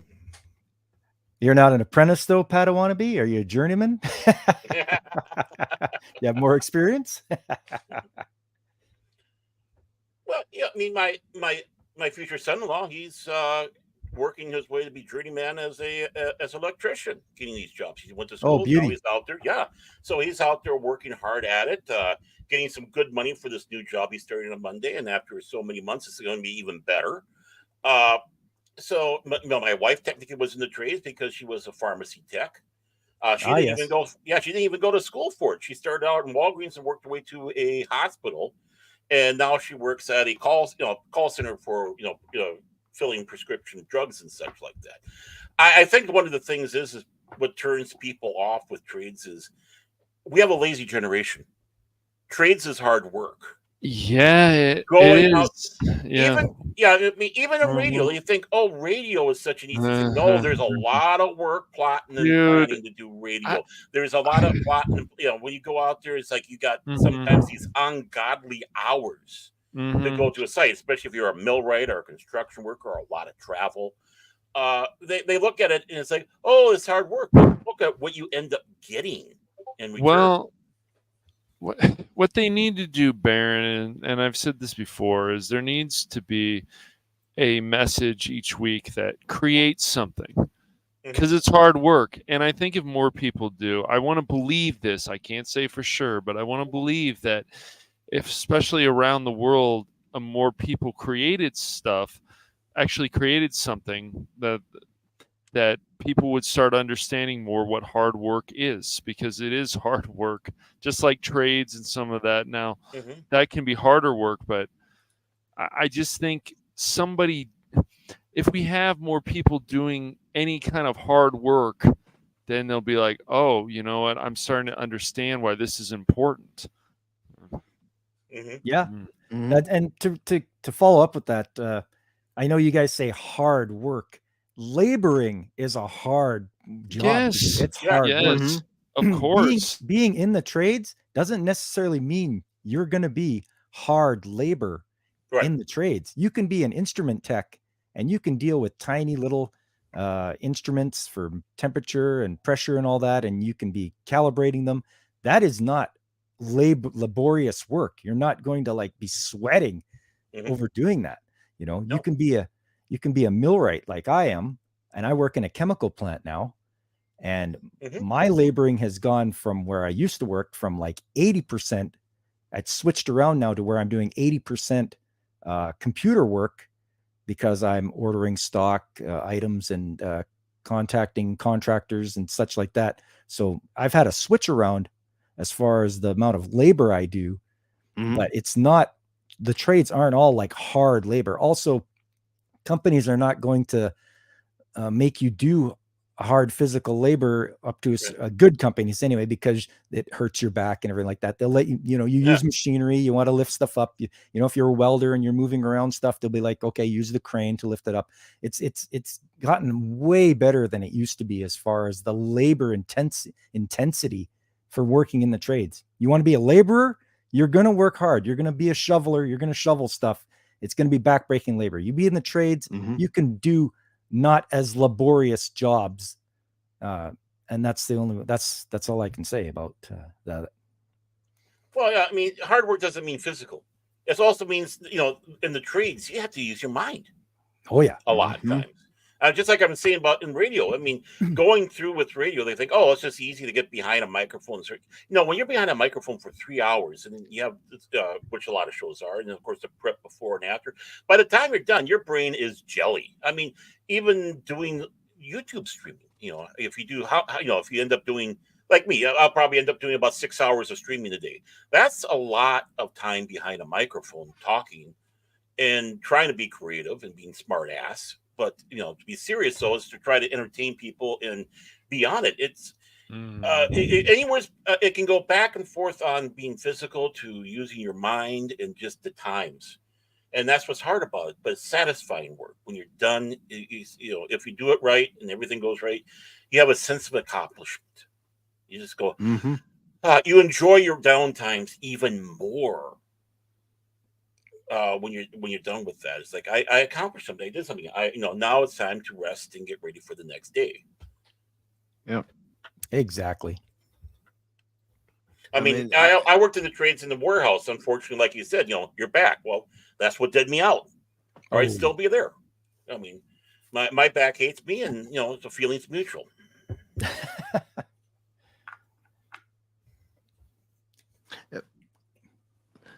So if you guys have any other questions you'd like to ask Pop Culture, go right ahead. Yep. So why do you say Zed? It's probably because of Britain. Yeah, blame it on the British. Right. So we have the British spelling for things and the British pronunciation of things, I can waffle back and forth between schedule and schedule. Stuff like that. All those good things. How do you I've always been curious about this pop culture. How do you feel about the French Canadians? Because I've heard from some other people in Canada before that they can be quite stuck up, and that there's other people who aren't French Canadian, but the French Canadians are like, we're better than you. And have you ever gotten that feeling? So way to work for that shadow band there, Cash. So yeah, okay. There's a few of them that come out here, and yeah, they do act like how you say they are. What do you know? You are just from the West here. I am better, and I'm going to look down my nose at you. But some of them are decent, just like anywhere else. I think it's more their government, how they the provincial government runs the place there, and how they have like what is it now? Word police. So they go around making sure that things in French are bigger than things in English. Really? Right? So they do that sort of thing. Wow. Yeah. Yeah, Joseph is right. Québécois. We ought to say Québécois. But sounds like penis envy. You never know. Mm-hmm. We should have just we shouldn't have let them stay after the Plains of Abraham battle. I think that was the whole thing. Yeah, we all make mistakes. Oh yeah, for sure. Seemed like a good idea at the time. Yeah, they were just trying to be amicable, I guess. But yeah, it's. I've met a lot of people from Quebec, and they're pretty all right. If they've lived out here for a while. I've never been to Quebec. I don't see any reason for me to go. Mm-hmm. Maybe just see the old buildings there and all that. That'd probably be about it. Yeah, they do have some nice architecture there. I'll have to say that. You bet. But why does it have to be there? Put it in Saskatoon, where it really needs to be. Yeah, that's a nice place. I've been there too. I've been to Saskatoon. Mm-hmm. So, I mean, obviously, there's a lot of poking fun to Canada that we do down here with America. Of course, the real recent one is, of course, Matt and Trey with South Park. Blame Canada with the movie, and of course, just recently, of course, we find out that you guys drive with cars with squares, and that your Queen of Canada passed away, and the prince and his wife want their privacy. They want the privacy. I mean, what is your viewpoint of the? And in some ways, with South Park, that's good nature ribbing, because exactly where the satire is. But how do you take when Americans do kind of poke fun at Canada? I don't mind it. I know you guys are doing it in good fun, and although some people probably are genuinely ignorant about what it's like up here if they've never left, like you say, their 30-mile bubble or whatever in their community, but. I just take, that's when you guys are in your education system probably teaches a lot about America and not a lot about anywhere else. Correct me if I'm wrong, but that's just that's what I get. Right. Yeah. There's a lot of that, really. So yeah, there is. Mm-hmm. Yeah. So, I mean, it's not you guys' fault. It's just the education system has decided that, well, we're not going to worry about America's hat. Yeah. I mean, it was like in Minnesota here. I mean, up north there, those guys, a lot of people up on the range there, don't you know? Were able to tune into Canadian TV, so they were up there watching it, and of course, get hooked on this little thing called curling that seems to be very popular up in Canada. In fact, yes, we got a curling center they had to put in our town here. It's like, really, we have a curling center now? But so I know that a lot of people up there in the range, know a lot about Canada because, with the limited amount of television they had, they're able to tune in Canadian TV. It's like, oh, what the hell? Here we go. Public TV, of course, giving us red green. I mean, I suppose that's what a lot of people think Canada is red green up there. Oh yeah. But I know that Harold, the guy who plays Harold, I know he was like in a very intense drama up there as well. Some sort of corporate Patrick type McKenna. Show. Patrick McKenna, yeah, good actor. Yeah. Good actor. He really is. I mean, if people only think of him as Harold, it's like, well, you're selling yourself short with that guy. Exactly. Yeah. He's a funny character on Red Green Show, no doubt. And Red Green himself is pretty funny too, Yeah, I So met him once. So I mean, that was great. I mean, good guy. nice. But when you meet him, he's doing his regular voice because there's no way he can do that gravelly voice all day with a meet and greet. Oh yeah. Yeah. It would just be hard on it, eh? Yeah. Don't you know? You do your stereotypical, I'll do my stereotypical. Yeah. Well, then you got the people in Newfoundland where they talk like this there, right? And then you're gonna head out in there and catch some codfish.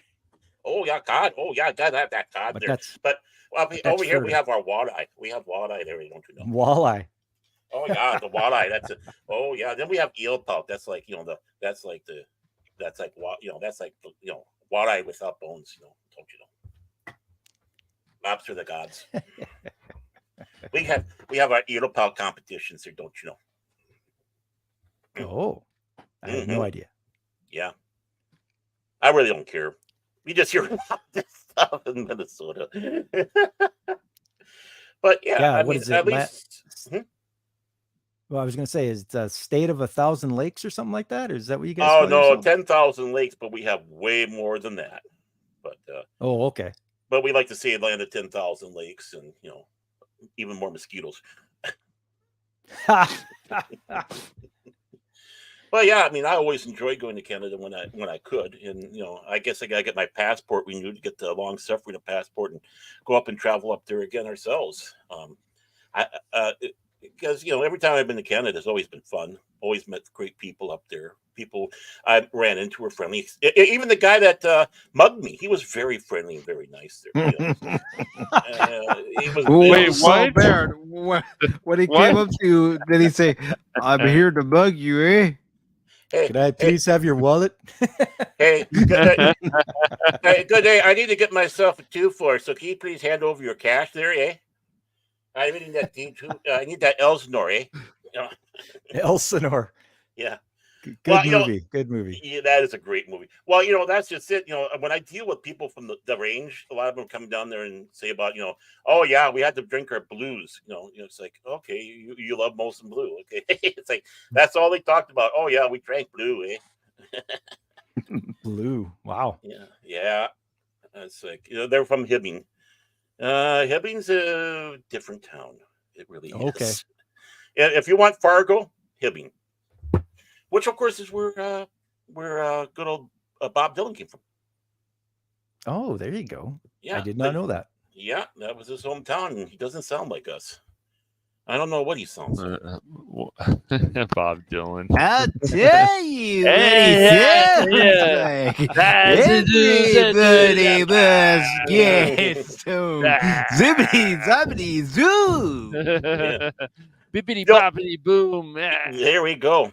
And the one thing is I don't think Americans realize how many of our entertainers came from Canada. I mean, you had, of course, Lauren Green, who was known as the Walter Cronkite of Canada when he was doing the news up there. Yes. You have, of course, Marty McFly himself, Michael J. Fox, William Shatner, Mike Myers. Myers.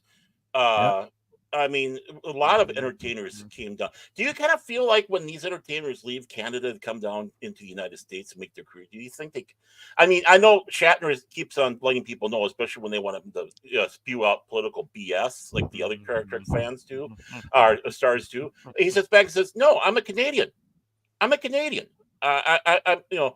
So he's still proud of his being Canadian. I'm sure he goes up to Canada. Canada. Hey, welcome to Canada, eh? Canada, eh?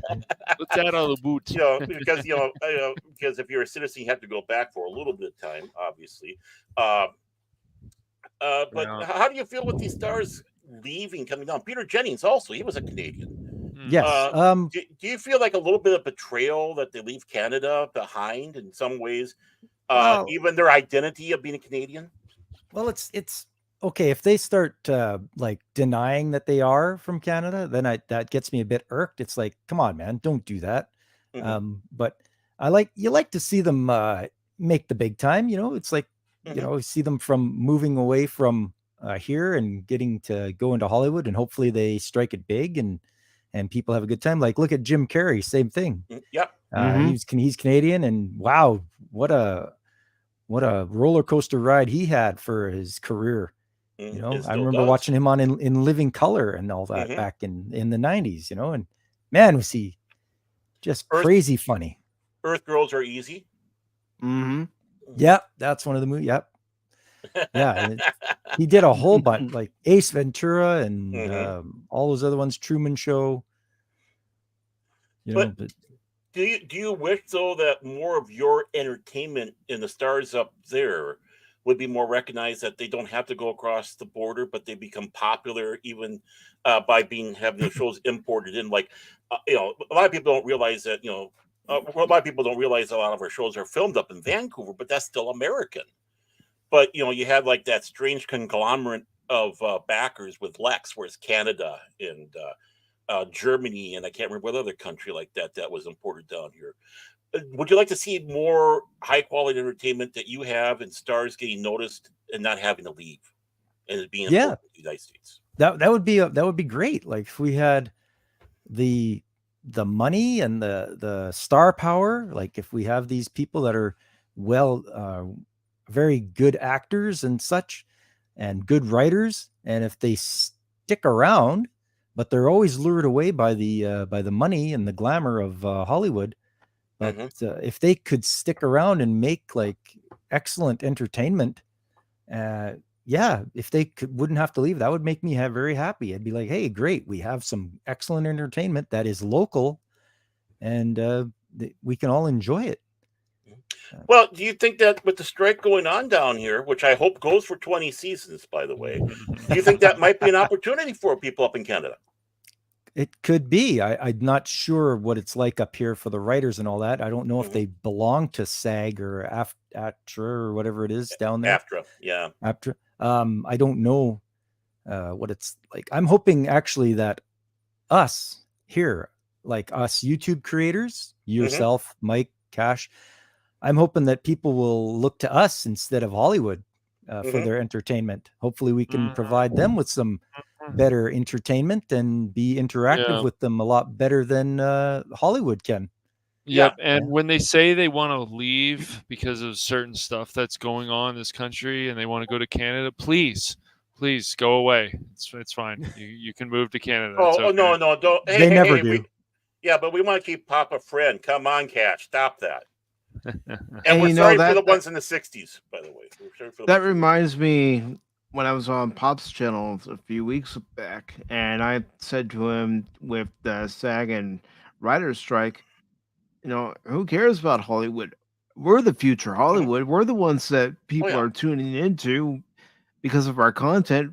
Regardless of what our content is, there's something out there for everybody to watch. Whether you want to watch a show like this, where we're talking about pop culture and talking to fellow creators, or a channel that's specifically talking about games, or in your case, Pop Culture Mechanic, you talk about a variety of topics. You talk about the trades. You talk about, different animes. You even talk about the games that you play on Saturdays as you're playing them.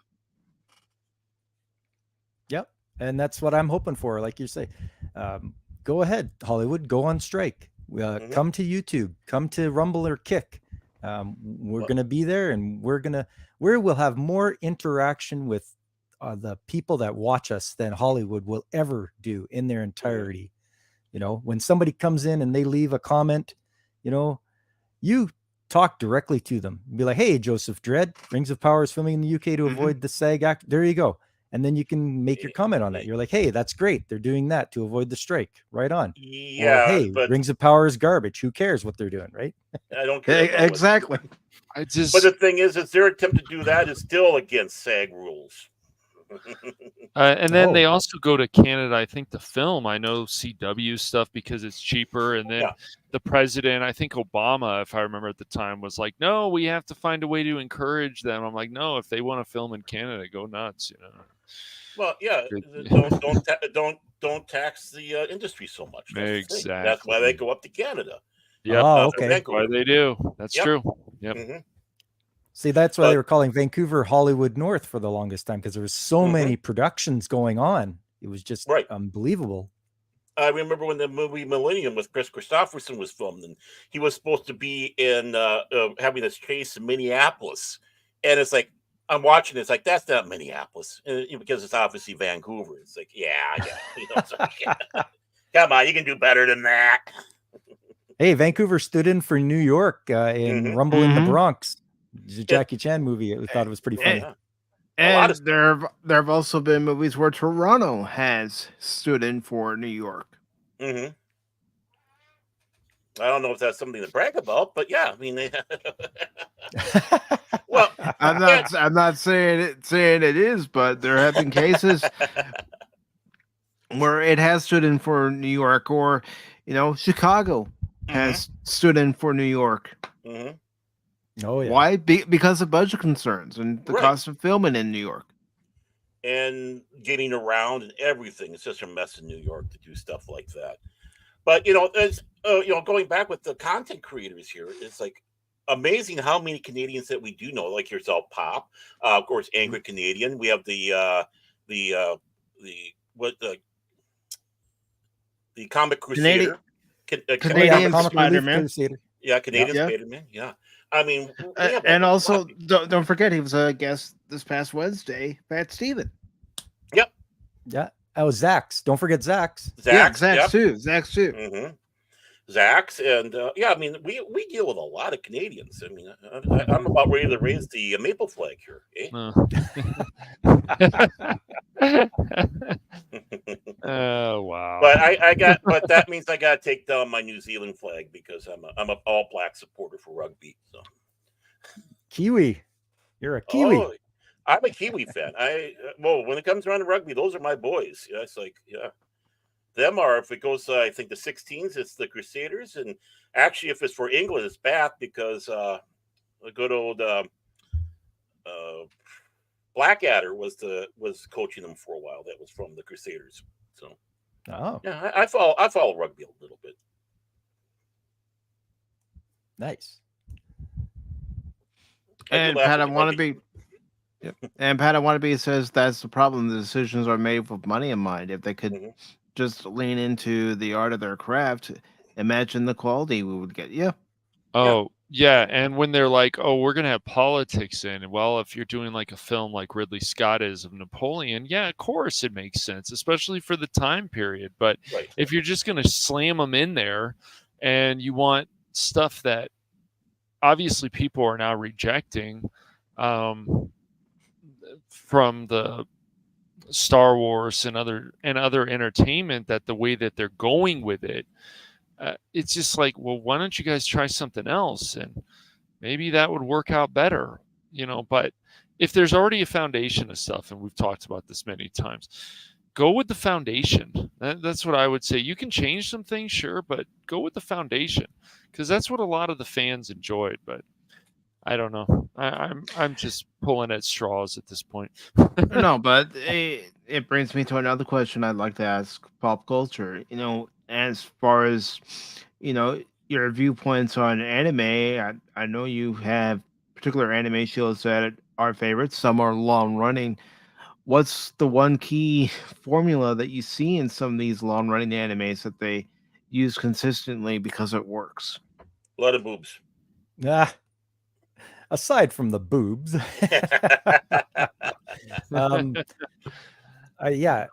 a good foundational story.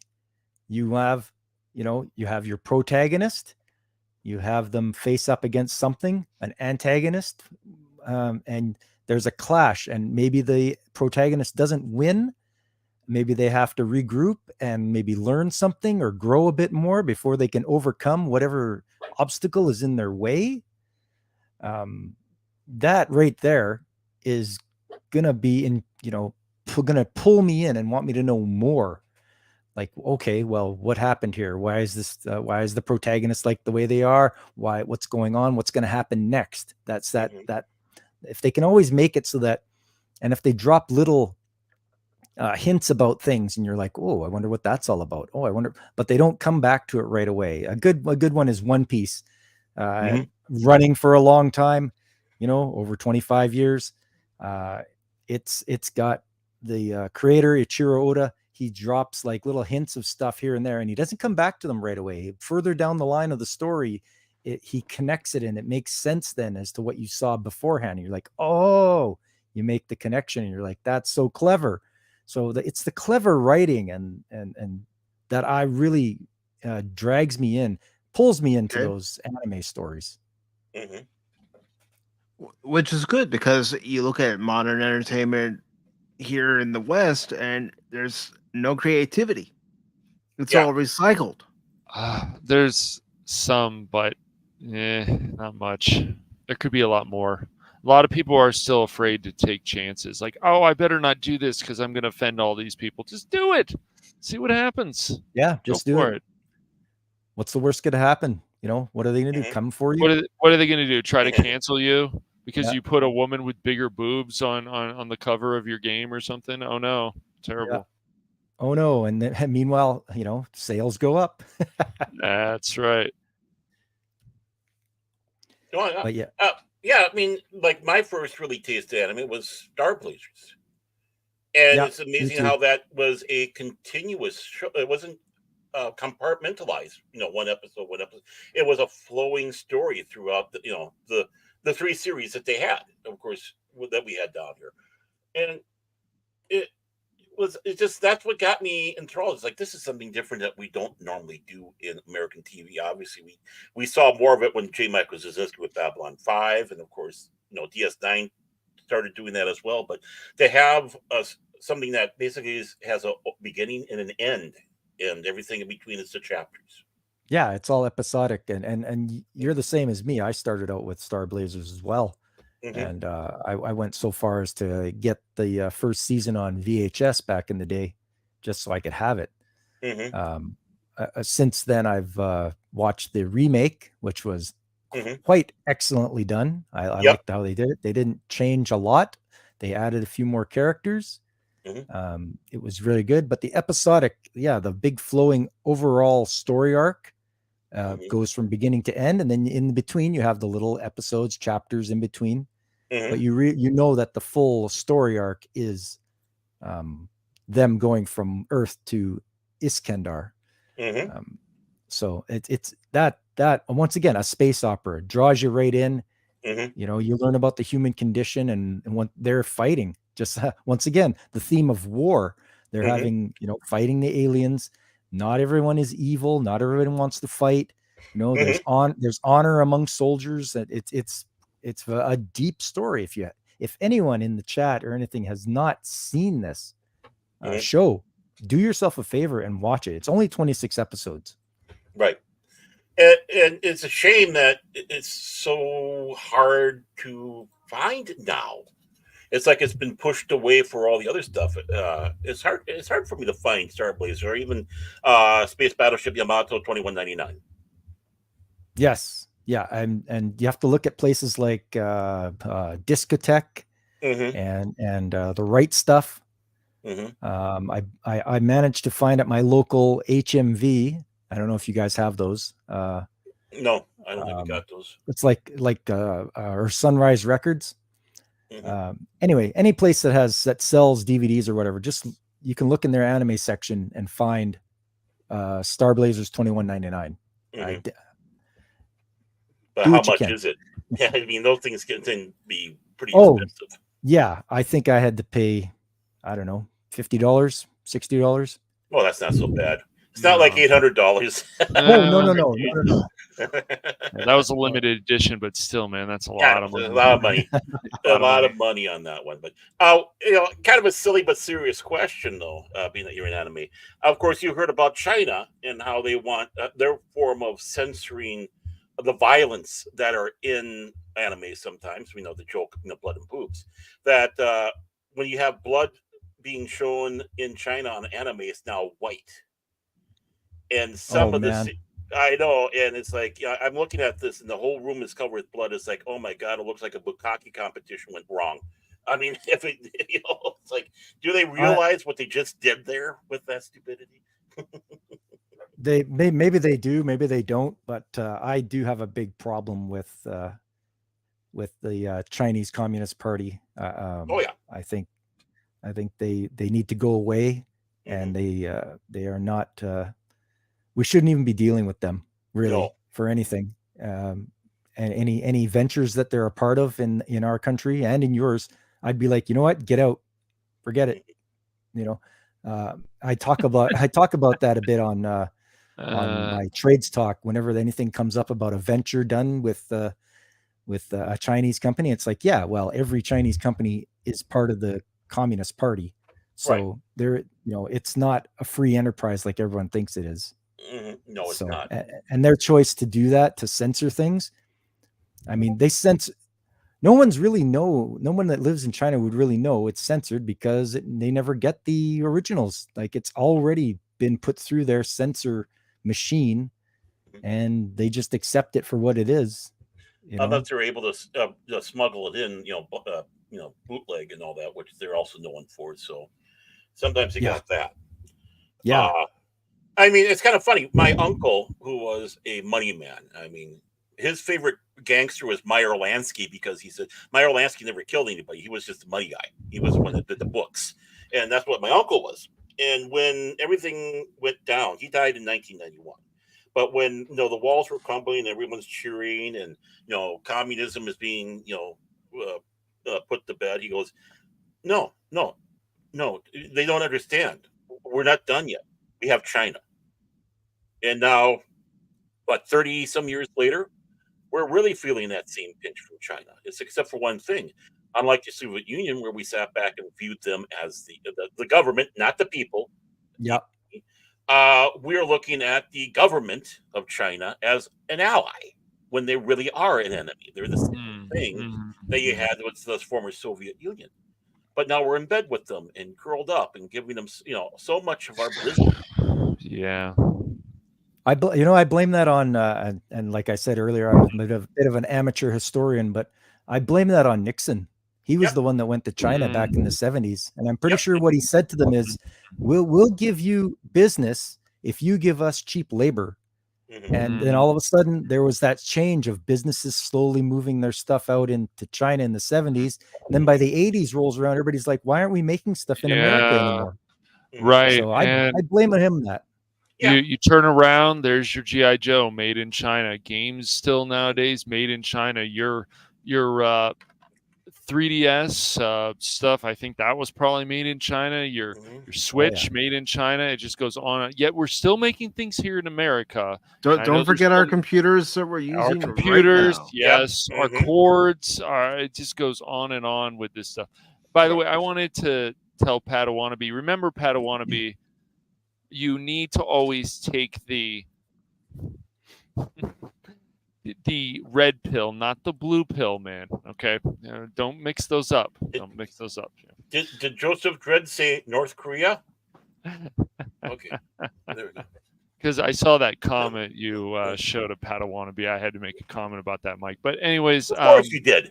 I had to, yes. But yeah, all this stuff is either made in China or made somewhere. It would be great if more stuff would be made in America. It really would. There's a lot, but there could be a lot more. Well, I remember stuff that was in Hong Kong, but at that time was still under British rule. But yeah, it went from Japan, everything made in Japan, and then started moving over that way. I'd rather see it go to Taiwan. I mean, more really, I want everything to come back. But, at least, we could help Taiwan out and give a middle finger to Winnie the Pooh over there in China. Yeah. Yep. Well, that happened in a game, and then, of course, that was taken down, Baron. That Devotion game, they took it down off GOG. They had it up before on Steam, and then after a few weeks, they took it down. I'm like, and then the company was like, "We understand." I'm like, should you guys understand though? There was a joke in there. It's like, come on. How insecure do you have to be when you ban Winnie the Pooh because of the jokes? Seriously. Oh, bother. How much do you want that CCP money? I mean, let's be honest. It's just like, Well, really? ask Disney. Yeah, exactly. Well, that really worked out for them, didn't it? They'll erase whatever they can on posters or what. It's crazy when they're promoting movies over there in China. I'm like, geez, guys. Yeah, let's make a movie right next to a forced labor camp. That happens. That happened, YouTube. So don't start crying to us because that happened. That's fact. It is it's fact. Yes. Yep. And it's sad. Yes. Yes. And gentlemen, our time with Pop Culture Mechanic is starting to wind down. Oh no, that's not no. good. All right. he's tired of us. That's what it is. We can still find him on Discord and stuff. We can. We'll you find can him. find me. You can find me, and it's been such a great time spending with you guys. I really enjoyed the topics we covered. You know, I always like chatting anime and video games, and obviously the skilled trades. You know, it's what I do for a living. I can't believe I wasn't subscribed to you, but I'm subscribed to you now. I might have been subscribed to you before, but you know how YouTube is. Oh, just don't get me started. My subs go up and down like an elevator. It's just crazy. I think I might have been subbed, and I checked, and it's like, oh, I'm not subbed. I'm sure I was, so I resubbed. Very good. Everyone follow Baron's example. Yeah, go over there right now. Please, everybody, please subscribe to Pop Culture Mechanic. He deserves it. Or I'll tell on you to my boss, and you don't want Eric Cartman of North Korea get mad at you. So Pop Culture, is there anything coming up that you would like to promote? Oh, let's see. Okay, yes. Tuesday, once again, Trade Stock Tuesday is coming up on the 8th. And after that will be gaming. I do the weekend morning shifts. That's my slogan now. The weekend morning shifts, 9 o'clock in the morning Mountain Time. Catch me there for games on Saturday and anime chat on Sundays, because that's the only days I have off work. So I like to spend my time on YouTube on those days. Yes, and I was even saying to Cash yesterday, it used to be where we were both on at the same time on Sundays, and then I, decided, you know what, I'm going to shift Pop Talk to 1 p.m. and see how it does, and I think it's been doing pretty well since it made that move. And did you push him around, Pop? I didn't. Good job. Good job. No. I do appreciate you doing that, Mike, because I knew we were a bit of a competition there for a little while. And we don't want to split the audience. Let's and you moving, that's all right. You're in a better time zone, I think, than I am. Mountain's a little tougher. So no, I really appreciate it. Yeah. And is there anything else you'd like to mention about your channel, or would you mind if I shared your Discord? Oh, go right ahead. Sure.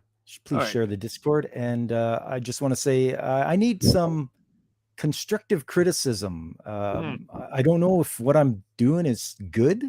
So, I've had few people that I've talked with. I am a regular on Blaine's Escape Corner. He has a show every Friday. Well, he streams every weekday, but on Friday it's open mic for people. And I've been a regular on his show for probably almost a year now. And, he gave me some good feedback about, my beach streams, and he's like, oh yeah, you're doing good with that. And it's like, okay, good. I need some of that, because I don't know if what I'm doing is good. I'm just doing it. Exactly. That is important for all of us who are content creators on any platform, is getting that feedback. What do you like? What do you not like? What do you think needs to be tweaked just a little bit here, a little bit there to make it better? Let me start right away, Pop. Here we go. There's my first critique. It stinks. Of course. And clear cut, concise. Right to the point. Right to the Good point. job, Baron. Exactly. You're welcome. You're welcome.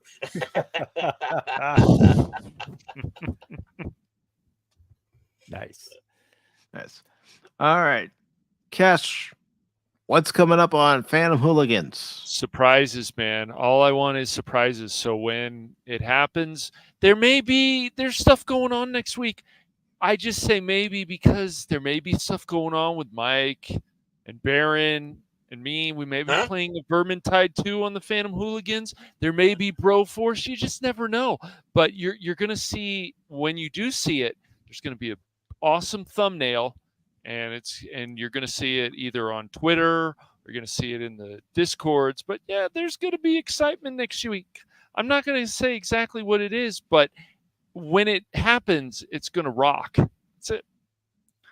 Oh my God, who the hell cares? You care, Baron. You care. Play that soundbite. You care, Baron. Oh my God, who the hell cares? There, okay. Well, notice how perky he got when it's like all throughout with Pop is like, yeah, he's like, well, yeah. And then it goes to talk about yourself. Well, we got all the. It's like it's amazing how we just perked up there at the end. I still think they with Pop. Don't you start, Baron. Put you in a corner. Put you in with Obi and lock you in there, man. With that crazy cat in the corner. Yeah. Unfortunately, Cash, you don't have the power to put Bear in the corner, but I do. But right now, I would like Bear to promote what he has coming up. Yes.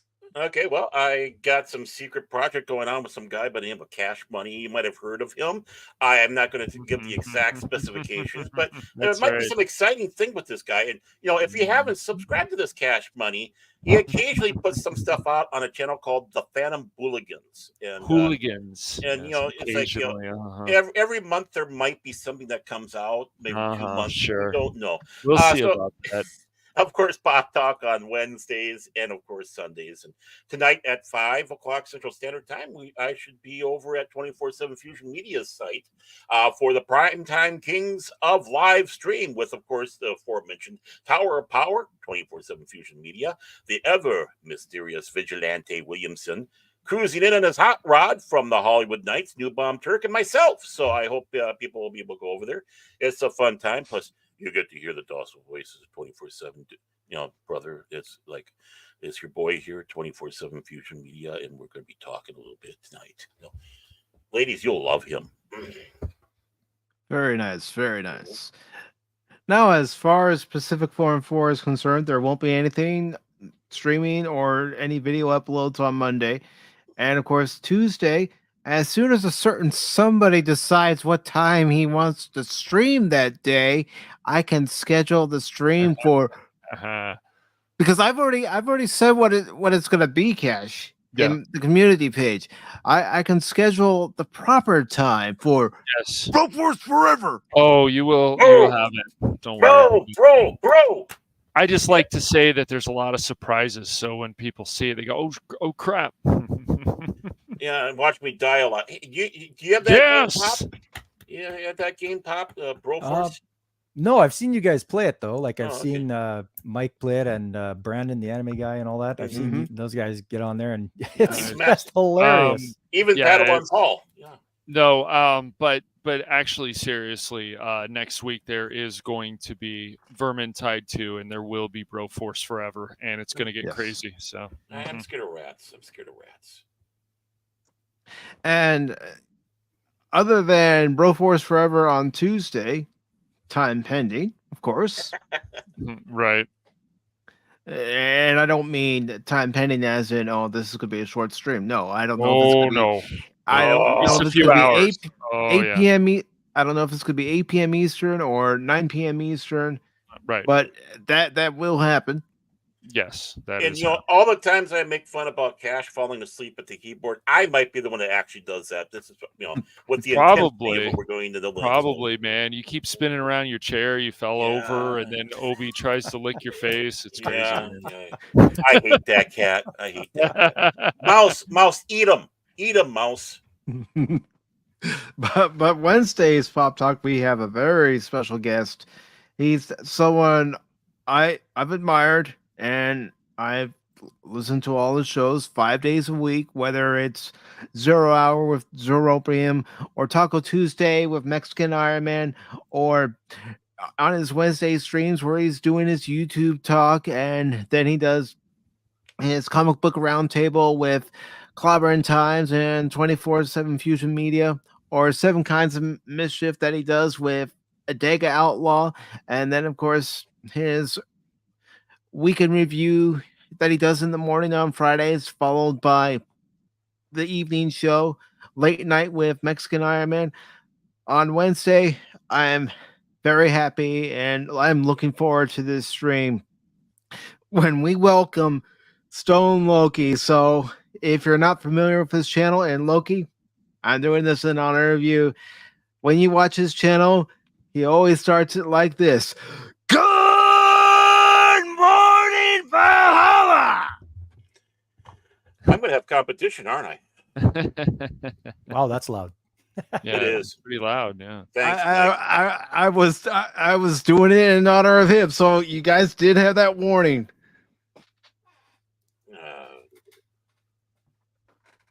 But that'll be on Wednesday. Then on Thursday, I will either play more the Ashfall beta, or depending on what time they close the beta, I will play Ace Combat 7. So it'll be one of those two games. And then Friday, no stream. Saturday, no stream. And then next Sunday's Pop Talk, where we're going to talk about some of the latest pop culture and entertainment and video game news that we find out for the week. You're getting lazy. I'm not doing it this day. I'm not going to do this day. I'm not going to do this day. And, No, you want to know you want to know why I'm giving myself 3 days off of streaming and video content per week? It's so I don't get burned out. Yeah, exactly. And that's just it. YouTubers need to do that. Yes. Yeah, yes. it's You don't important. want to get burned out from streaming too much. Yeah. I mean, in all seriousness, sometimes you got to dial it back a little bit, or you're just going to burn yourself out big time.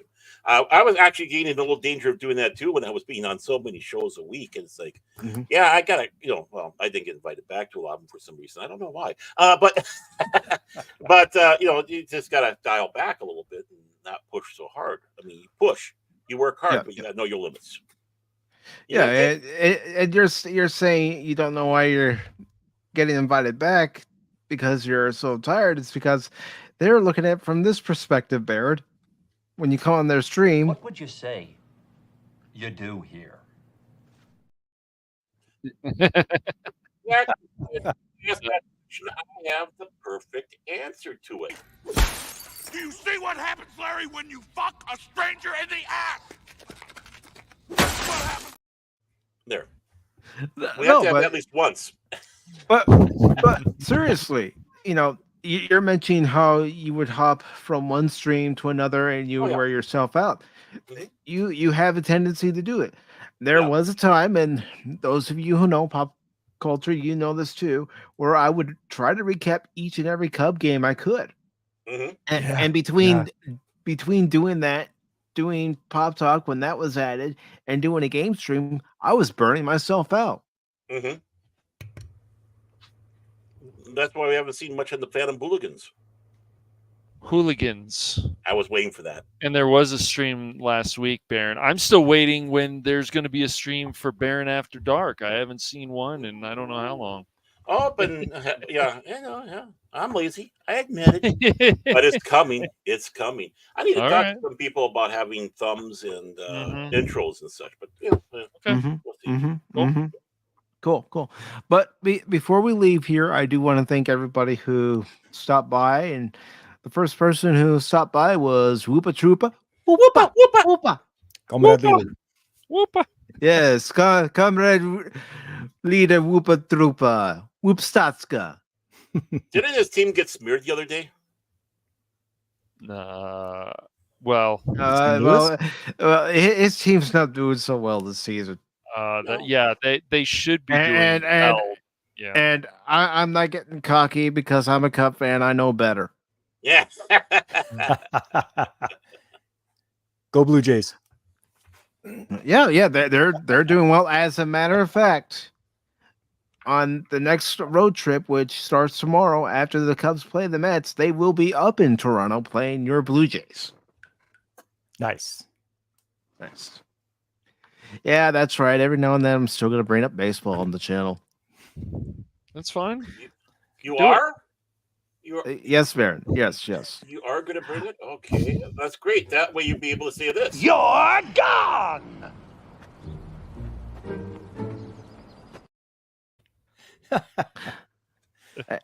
But I do want to thank Brandon, Looney Tunes Fan 2000, for being here. Of course, Kathy Skywalker was here. And the troll himself, he was a great guest last Sunday, though. Phil McCracken. Phil McCracken. From McCracken, worst troll ever. Jet Sparks 373 was here.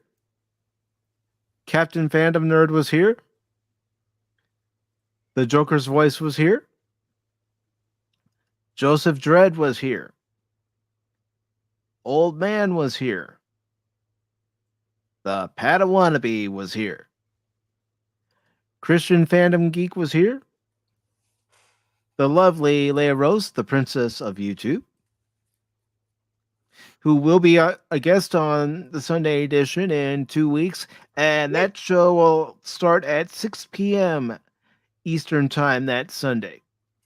So she's not going to be talking about Phil McCracken the whole time, being that she is the president and sole member of the Phil McCracken fan club, right? She just might. She's the guest. It's all about her.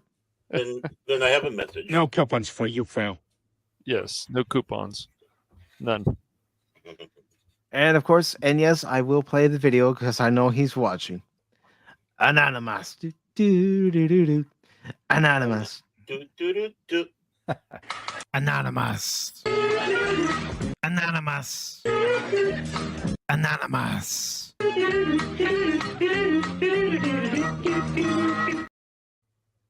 And Prismatics was here. And let's see. Speaking of Phil McCracken, he says, "Fire Cash Money." What else is new? Yeah. No. And go Expos. Oh, you mean the Washington Nationals? Yes. Yes, Phil McCracken, he'll tell you whatever, but yeah, he wants to always fire me lately for some reason. It's quite funny. It's fun. Yeah, we don't, but he gets no coupons, and he's a horrible troll. But and he also gets a very special greeting. This is Patrick Stewart, and I always watch.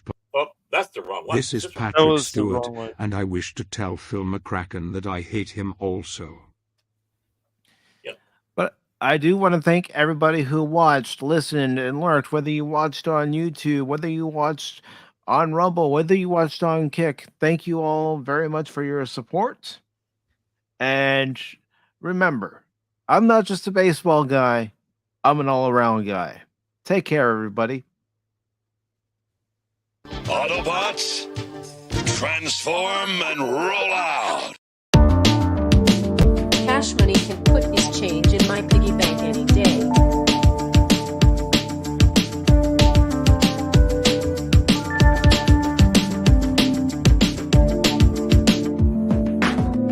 Oh, that was fun. Yes. Still on the air? That was a lot of fun. Yeah. We're still in the air. We are? Oh, okay. Yep. I was just going to say something about Whoopa, but I guess good thing I didn't. Whoopa, whoopa, whoopa, whoopa. Communist.